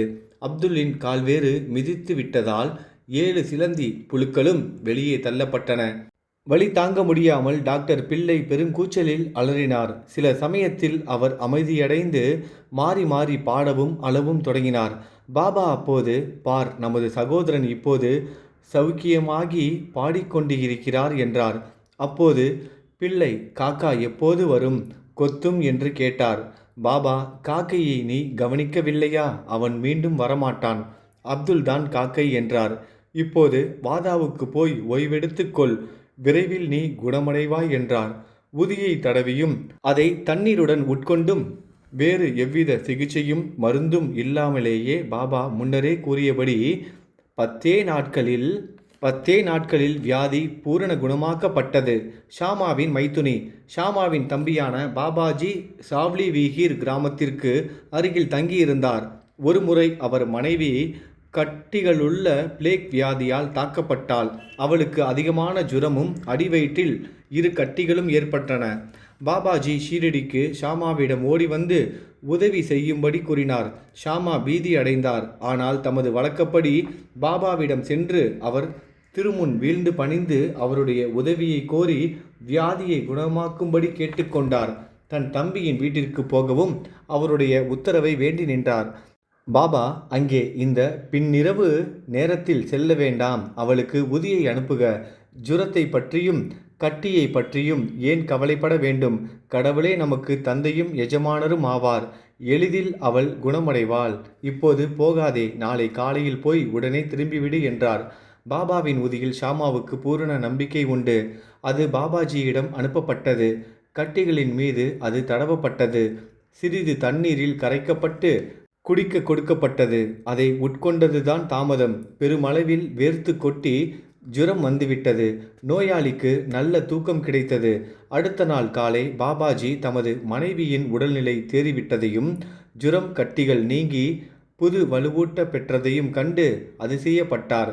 ஷாமா அவ்விடத்திற்கு அடுத்த நாள் சென்றபோது அப்பெண்மணி அடுப்பருகில் அமர்ந்து தேநீர் டீ தயாரித்து கொண்டு இருப்பதைக் கண்டு ஆச்சரியப்பட்டார். தம்பியை கேட்டதும் பாபாவின் உதி அவளை முழுவதுமாக ஒரே இரவில் குணமாக்கப்பட்டுவிட்டது என்று கூறினார். காலையில் சென்று உடனே திரும்பு என்னும் பாபாவின் மொழிகளுக்குள்ள குறிப்பு நுட்பத்தை அப்போது ஷாமா புரிந்து கொண்டார். தேநீர் உட்கொண்டதும் ஷாமா திரும்பினார். பாபாவை வணங்கிய பின், தேவா, தங்களது திருவிடையாடல்தான் என்ன? தாங்கள் முதலில் புயலை எழுப்பி எங்களை நிலைகுலைய செய்கிறீர்கள். பின்னர் அதை அமைதிப்படுத்தி ஆசுவாசப்படுத்துகிறீர்கள் என்றார். பாபா நடவடிக்கைகளின்படி விலங்காய் புதிர்நிலையாக உள்ளது. நான் எதையும் செய்யவில்லையாயினும் ஊழ்வினையின் காரணமாக நிகழும் செயல்களுக்கு எல்லாம் அவர்கள் என்னை பொறுப்பாளியாக்குகிறார்கள். நான் அவர்களின் சாட்சி மாத்திரமே. கடவுள் ஒருவரே ஒரே செயலாளர், அகத்தூண்டுவிப்பாளர். மேலும் அவர் மிகவும் கருணையுள்ளவர். நான் கடவுளோ பரமாத்மாவோ அல்ல. அவரின் பணிவுள்ள ஒரு வேலைக்காரனும் அவரை அடிக்கடி நினைவில் இருத்தி கொள்பவனும் மட்டுமே. எவனொருவன் எனது அகங்காரத்தை ஒதுக்கி தள்ளி அவருக்கு நன்றி செலுத்தி அவரை முழுமையாக நம்புகிறானோ அவனது பந்தங்கள் அறுபட்டு போகின்றன. அவன் முக்தி அடைகிறான் என்றார். ஈரானியரின் பெண். ஒரு ஈரானிய கணவானுடைய அனுபவத்தை இப்போது படியுங்கள். அவரது சிறு மகளுக்கு ஒவ்வொரு மணிக்கும் வலிப்பு வந்தது. அப்போது அவள் பேசும் சக்தியை இழந்தாள். அங்கங்கள் குறுகி உணர்வின்றி கீழே சாய்ந்தாள். எந்த சிகிச்சையும் அவளுக்கு எவ்வித குணத்தையும் அளிக்கவில்லை. பாபாவின் உதியை சில நண்பர்கள் அவளது தந்தைக்கு சிபாரிசு செய்து அதை பம்பாயில் விலே பார்லியில் உள்ள காகா சாஹேப் தீக்ஷித்திடம் இருந்து பெறும்படி கூறினார்கள். பின்னர் ஈரானிய கணவான் உதியை பெற்று தினந்தோறும் அதை நீரில் கலந்து தன் மகளுக்கு கொடுத்தார். ஆரம்பத்தில் மணிக்கு ஒரு முறை வந்து கொண்டிருந்த வலிப்பு 7 மணிக்கு ஒரு முறை வரத் தொடங்கியது. அதற்கு சில தினங்களுக்கு பின் அவள் முழுமையும் குணமடைந்தாள். ஹர்தா கணவான். ஹர்தாவை சேர்ந்த முதியவர் ஒருவர் தமது மூத்திர பையிலுள்ள கல் ஒன்றால் கஷ்டப்பட்டார். அத்தகைய கற்கள் எல்லாம் பொதுவாக ரண சிகிச்சை மூலமாகவே நீக்கப்படுகின்றன. மக்கள் அவரையும் ஒரு அறுவை சிகிச்சை செய்து கொள்ளும்படி கூறினர். அவர் முதுமையும் தளர்ச்சியும் உடையவராக இருந்தார். அவருக்கு மனோதிடமும் தேவையாக இருந்தது. அறுவை சிகிச்சைக்கு தன்னை உட்படுத்தி கொள்வதை அவரால் நினைக்கவில்லை. அவரது கஷ்டம் மற்றும் ஒரு வகையில் தீர இருந்தது. அந்த நகரத்தின் இனாம்தார் அந்நேரத்தில் அவ்விடத்துக்கு வரும்படியாக நிகழ்ந்தது. அவர் பாபாவின் அடியவர்களில் ஒருவர். எப்போதும் தம்மிடம் உதி கையிருப்பை வைத்திருந்தார். சிலரின் சிபாரிசின் பேரில் அம்முதியவரின் மகன் உதியை சிறிது அவரிடமிருந்து பெற்று தண்ணீரில் அதை கலக்கி தனது கிழத்தந்தைக்கு உட்கொள்ள கொடுத்தான். 5 நிமிடத்திற்குள் உதி உடம்பில் சார்ந்து கல் கரைந்து சிறுநீர் வழியாக வெளிவந்து விட்டது. முதியவரும் விரைவில் குணமடைந்தார். பம்பாய் பெண்மணி. பம்பாயில் காயஸ்த பிரபு ஜாதியை சேர்ந்த ஒரு பெண்மணி பிரசவத்தின் போதெல்லாம் கடும் வேதனையடைந்தாள். ஒவ்வொரு முறை தான் கர்ப்பமானதும் என்ன செய்வது என்று தெரியாமல் அவள் பீதியடைந்தாள். பாபாவின் ஒரு பக்தரான கல்யாணை சேர்ந்த ராமமாருதி என்பார் சுகப்பிரசவத்துக்காக அவளை ஷீரடி அழைத்து செல்லும்படி அவளது கணவனுக்கு அறிவுரைத்தார். மீண்டும் அவள் கருவுற்ற போது கணவனும் மனைவியும் ஷீரடிக்கு சென்று அங்கு சில மாதங்கள் தங்கி பாபாவை வணங்கி அவர் தம் கூட்டுறவால் ஆய பலன்களை எல்லாம் அடைந்தனர். சில நாட்களுக்கு பின் பிரசவ நேரம் வந்தது. வழக்கம் போல் கருப்பையிலிருந்து வரும் வழியில் தடங்கல் ஏற்பட்டது. பிரசவ வேதனையை அவள் அனுபவித்தாள். என்ன செய்வது என்று தெரியவில்லை. ஆனால் பாபாவை நோக்கி நிவாரணத்திற்கு பிரார்த்தனை செய்தாள். இத்தருணத்தில் பக்கத்தில் குடியிருந்த ஒரு பெண்மணி வந்து சேர்ந்தாள். பாபாவை தொழுது பிரார்த்தனை செய்த பின் உதி கலவையை பருகுவதற்கு அவளிடம் கொடுத்தாள். 5 நிமிடங்களில் அப்பெண் பத்திரமாகவும் வலி ஏதுமின்றியும் பிரசவித்தாள். பிறந்த குழந்தை தன் தலைவிதிப்படி இறந்தே பிறந்தது. ஆனால் தாயோ கவலையினின்றும் வலியினின்றும் நீங்கியவளாய் பத்திரமான பிரசவத்துக்காக பாபாவுக்கு நன்றி செலுத்தி எப்போதும் அவர் பால் நன்றியுள்ளவளாயிருந்தாள். ஸ்ரீ சாயியை பணிக. அனைவருக்கும் சாந்தி நிலவட்டும். அத்தியாயம் 35. சோதிக்கப்பட்டு போதாக்குறை ஏதுமில்லை என கண்டுணர்தல். காக்கா மகாஜினியின் நண்பரும் எஜமானரும் பாந்த்ராக்காரரின் தூக்கமின்மை வியாதி. பாலாஜி பாட்டில் நவாஸ்கர். இந்த அத்தியாயமும் புதியின் முக்கியத்துவத்தை குறிக்கும் செய்திகளை தொடர்கிறது. பாபா சோதிக்கப்பட்டு போதாக்குறை ஏதுமில்லை என கண்டுணரப்பட்ட 2 நிகழ்ச்சிகளையும் இது உரைக்கிறது. இந்நிகழ்ச்சிகளை முதலில் காண்போம். முன்னுரை. ஆன்மீக விஷயங்களில் அல்லது முயற்சிகளில் சமய பிரிவு உணர்ச்சி நமது முன்னேற்றத்திற்கு மிக பெரும் தடையாக இருக்கிறது. கடவுள் உருவமற்றவர் என நம்புபவர்கள் கடவுள் உருவமுள்ளவர் என நம்புவது மாயத்தோற்றமே, ஞானிகளும் மனிதர்களே என்று கூறுவது நமது காதில் விழுகிறது. பின்னர் ஏன் அவர்கள் ஞானிகளின் முன் தலைவணங்கி தட்சணை கொடுக்கிறார்கள்?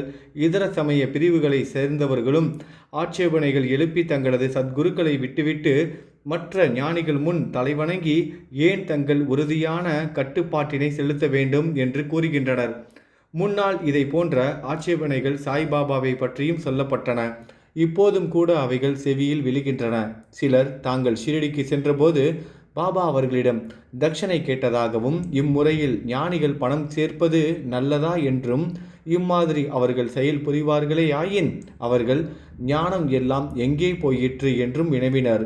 ஆனால் இம்மாதிரி ஏளனம் முறைக்க ஷிரடிக்கு சென்றவர்கள் எல்லாம் அங்கு பிரார்த்தனைக்கு தங்கிவிட்டனர். அத்தகைய 2 விஷயங்கள் கீழே தரப்படுகின்றன. காக்கா மகாஜினியின் நண்பர். காக்கா மகாஜினியின் நண்பர் ஒருவர் கடவுளை உருவமற்ற நிலையில் வழிபடுபவர், உருவ ஆராதனைக்கு எதிர்ப்பாளர். வேடிக்கையாக அவர் ஷிரடிக்கு காக்கா மகாஜினியுடன் 2 நிபந்தனைகளின் பேரில் வந்தார். அவையாவன: தாம் பாபாவின் முன் பணியவோ தட்சணை கேட்டால் கொடுக்கவோ இயலாது. காக்கா இந்த நிபந்தனைகளுக்கு ஒத்துக்கொண்டார். இவ்விருவரும் ஒரு சனிக்கிழமை இரவு பம்பாயை விட்டு புறப்பட்டு ஷிரடிக்கு அடுத்த நாள் சென்றனர். மசூதி படிகளில் அவர்கள் காலடி எடுத்து வைத்தவுடனேயே பாபா அந்த நண்பரை தூரத்திலேயே பார்த்து கீழ்கண்ட இனிமையான சொற்களால் அழைத்தார். காம் யாவேன்ஜி, ஏன் வந்தீர் ஐயா? இச்சொற்களை அவர் உதிர்த்த குரல் வெகு புதிய விதமாக இருந்தது. அந்த நண்பனின் தகப்பனார் குரல் போலவே அச்சாக இருந்தது. அது மறைந்த தனது தந்தையை பற்றி அவருக்கு நினைவூட்டி சந்தோஷத்தால் புல்லரிப்பை ஏற்படுத்தியது. அவரது குரலுக்குத்தான் எத்தகைய வியத்தகு சக்தி! ஆச்சரியப்பட்டு, இது எனது தந்தையின் குரல்தான் என்பதில் ஐயமில்லை என்று கூறிவிட்டு உடனே மேலே சென்று பாபாவின் பாதங்களில் தனது தலையை வைத்து வணங்கினார். பின்னர் பாபா 2 முறை தட்சணை கேட்டார். காலை ஒரு முறையும் அவர்கள் விடைபெறும் மாலை ஒரு முறையும். ஆனால் அதை காக்காவிடமிருந்து மட்டுமே கேட்டார். அவரது நண்பரை கேட்கவில்லை. நண்பர் காக்காவிடம் கிசுகிசுத்தார். 2 முறை பாபா உம்மிடமிருந்து தட்சணை கேட்டார். நான் உம்முடனே வந்திருந்தும் அவர் ஏன் என்னை புறக்கணிக்க வேண்டும் என்றார். அதற்கு காக்கா பாபாவையே கேளும் என்றார். பாபா காக்காவிடம் அவர் நண்பர் என்ன முணுமுணுக்கிறார் என்று கேட்டார். அப்போது அந்த நண்பரே பாபாவிடம் தாம் ஏதும் தட்சணை கொடுக்கலாமா என்று கேட்டார். பாபாவும் உமக்கு கொடுக்க பிரியமில்லை, எனவே உம்மை கேட்கவில்லை. கொடுக்க இப்போது பிரியப்பட்டால் கொடுக்கலாம் என்று பதிலளித்தார். அவர் காக்கா அளித்த அதே தொகையான 17 ரூபாயை தட்சணையாக அளித்தார். பின்னர் அவரிடம் பாபா பின்வரும் மொழிகளை உரைத்தார். தேலியின் சுவற்றை, கோட்டை சுவர், வேற்றுமை உணர்வை இடித்தால்தான் நாம் ஒருவரை ஒருவர் முகத்திற்கு முகம் பார்க்கலாம், சந்திக்கலாம். பின்னர் பாபா அவர்கள் புறப்படுவதற்கு அனுமதி அளித்தார். வானிலை மப்பாகவும் பயமுறுத்துவதாகவும் இருந்தபோதும் பாபா அவர்களுக்கு பத்திரமான பிரயாணத்திற்கு உறுதி கூறினார். இருவரும் சௌக்கியமாக பம்பாய் வந்தடைந்தனர். இவர்கள் வீட்டிற்கு சென்று வீட்டின் கதவு ஜன்னல்களை திறந்தபோது 2 பக்ஷிகள் தரையில் விழுந்து இறந்து கிடப்பதையும், ஒன்று அப்போதுதான் ஜன்னல் வழியே பறந்து சென்றதையும் கண்டனர். ஜன்னலை திறந்து வைத்துவிட்டு போயிருந்தால் 2 பக்ஷிகளும் காப்பாற்றப்பட்டிருக்கும்.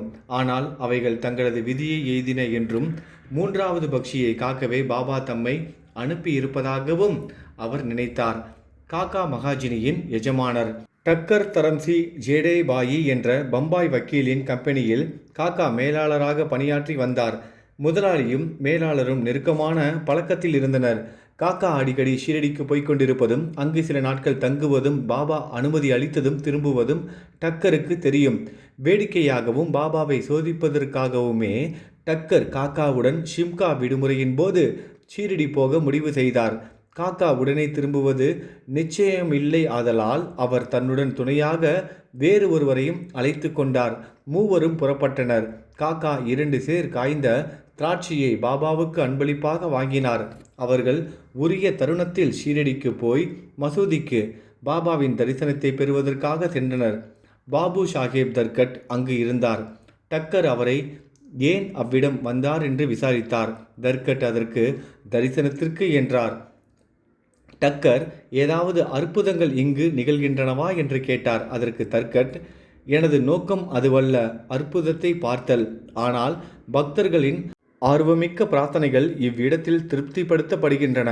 பின்னர் காக்கா பாபாவின் முன் வீழ்ந்து நமஸ்கரித்து திராட்சையை சமர்ப்பித்தார். பாபா அவைகளை விநியோகிக்க கட்டளையிட்டார்.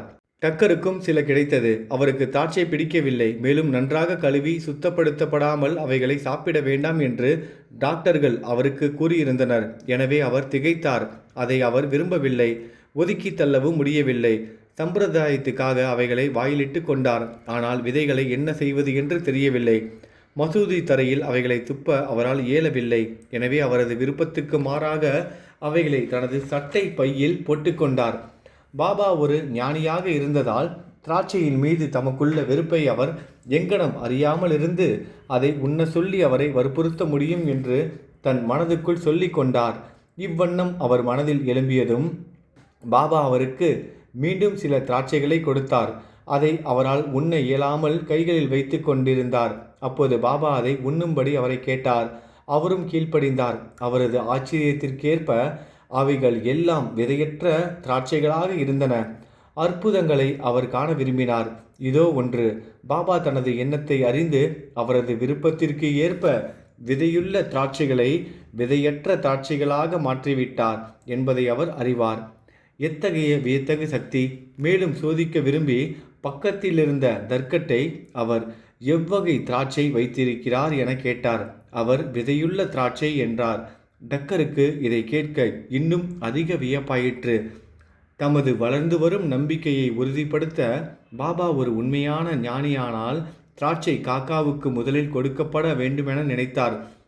எண்ணத்தையும் படித்தறிந்த பாபா காக்காவிலிருந்து தொடங்கி விநியோகம் செய்யப்பட வேண்டுமென ஆணையிட்டார். இந்த நிரூபணங்கள் எல்லாம் டக்கருக்கு போதுமானவைகளாக இருந்தன. பின்னர் ஷாமா டக்கரை பாபாவிடம் காக்காவின் எஜமானர் என்று அறிமுகப்படுத்தினார். பாபா, அவரது எஜமானராக அவர் எங்கனம் இருக்க முடியும்? அவருக்கு முழுமையும் வேறொரு எஜமானர் இருக்கிறார்.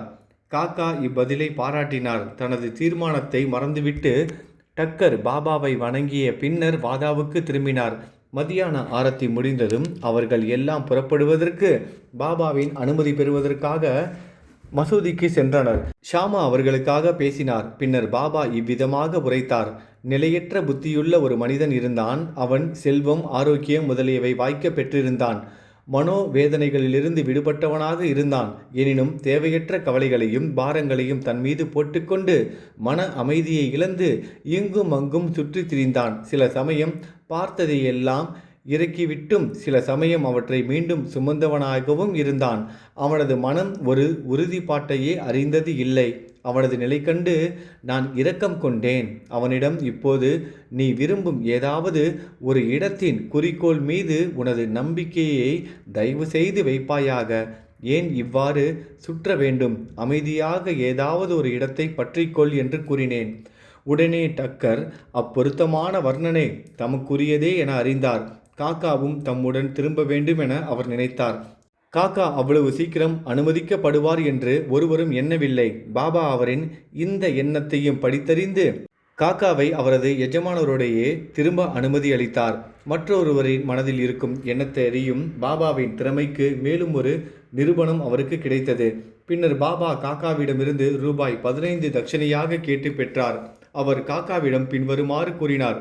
எவரிடமிருந்தாவது ₹1 தட்சணையாக பெற்றுக்கொண்டேன் என்றால் அவர்களுக்கு 10 மடங்காக திருப்பி தர வேண்டியிருக்கிறது. நான் ஒருபோதும் எதையும் விலையில்லாமல் இலவசமாக பெறுவது கிடையாது. சீர்தூக்கி பாராது நான் யாரிடமிருந்தும் தட்சணையை பெறுவது இல்லை.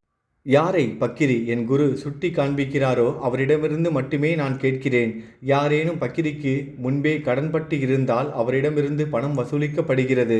எதிர்காலத்தில் கணிசமான அறுவடை செய்வதற்கே அவர்கள் இப்போது கொடுப்பதன் மூலம் விதைக்கிறார்கள்.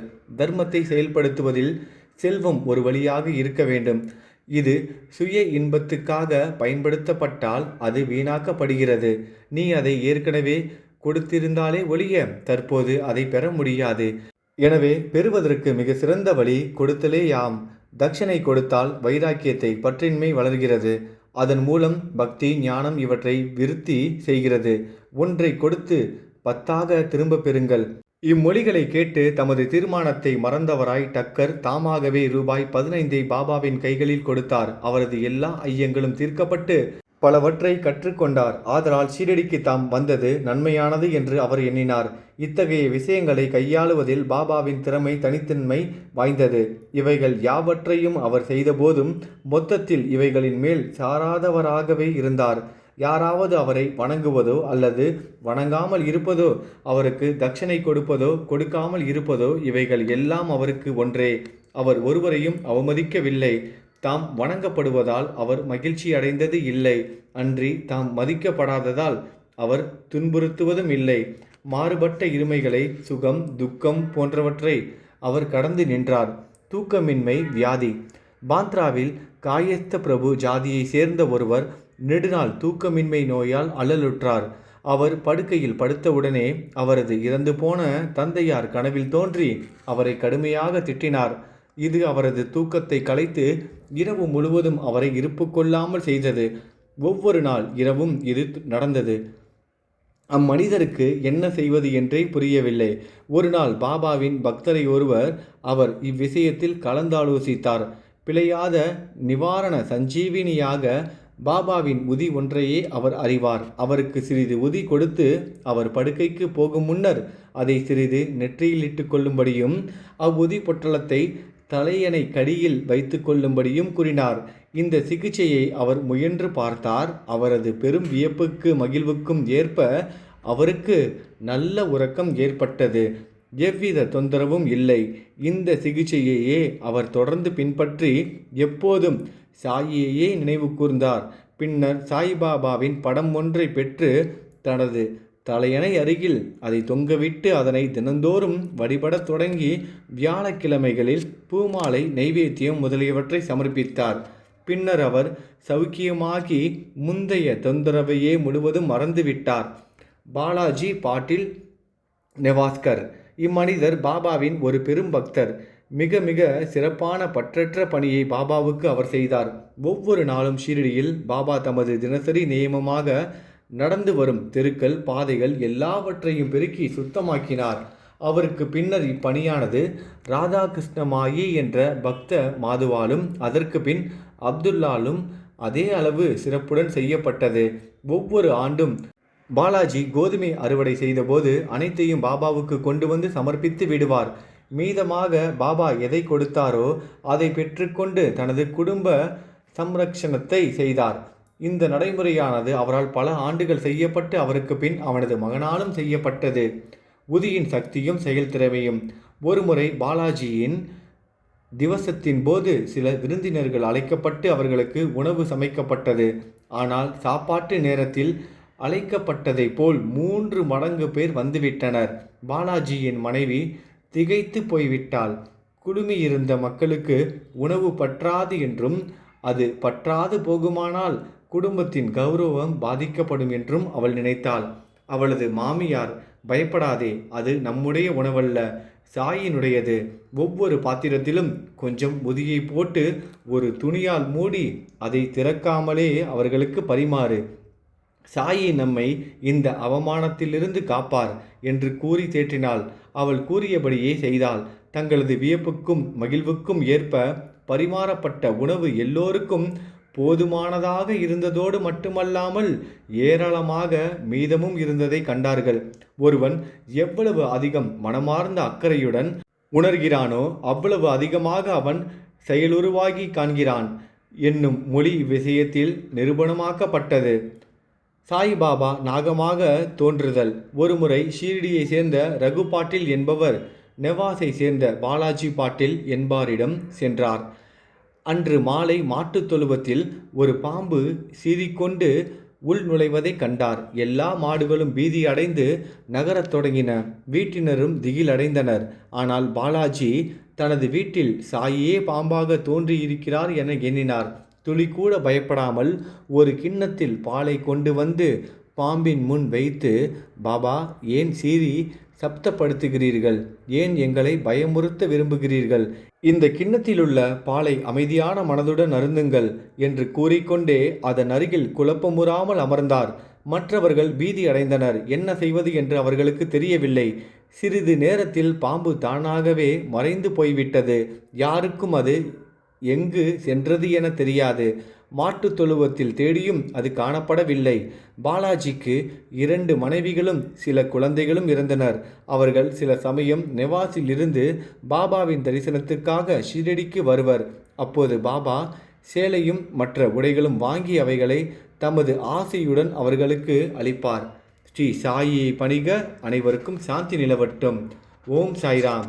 நல்லதை நினைப்போம், நல்லதே நடக்கும். ஓம் சாய்ராம்.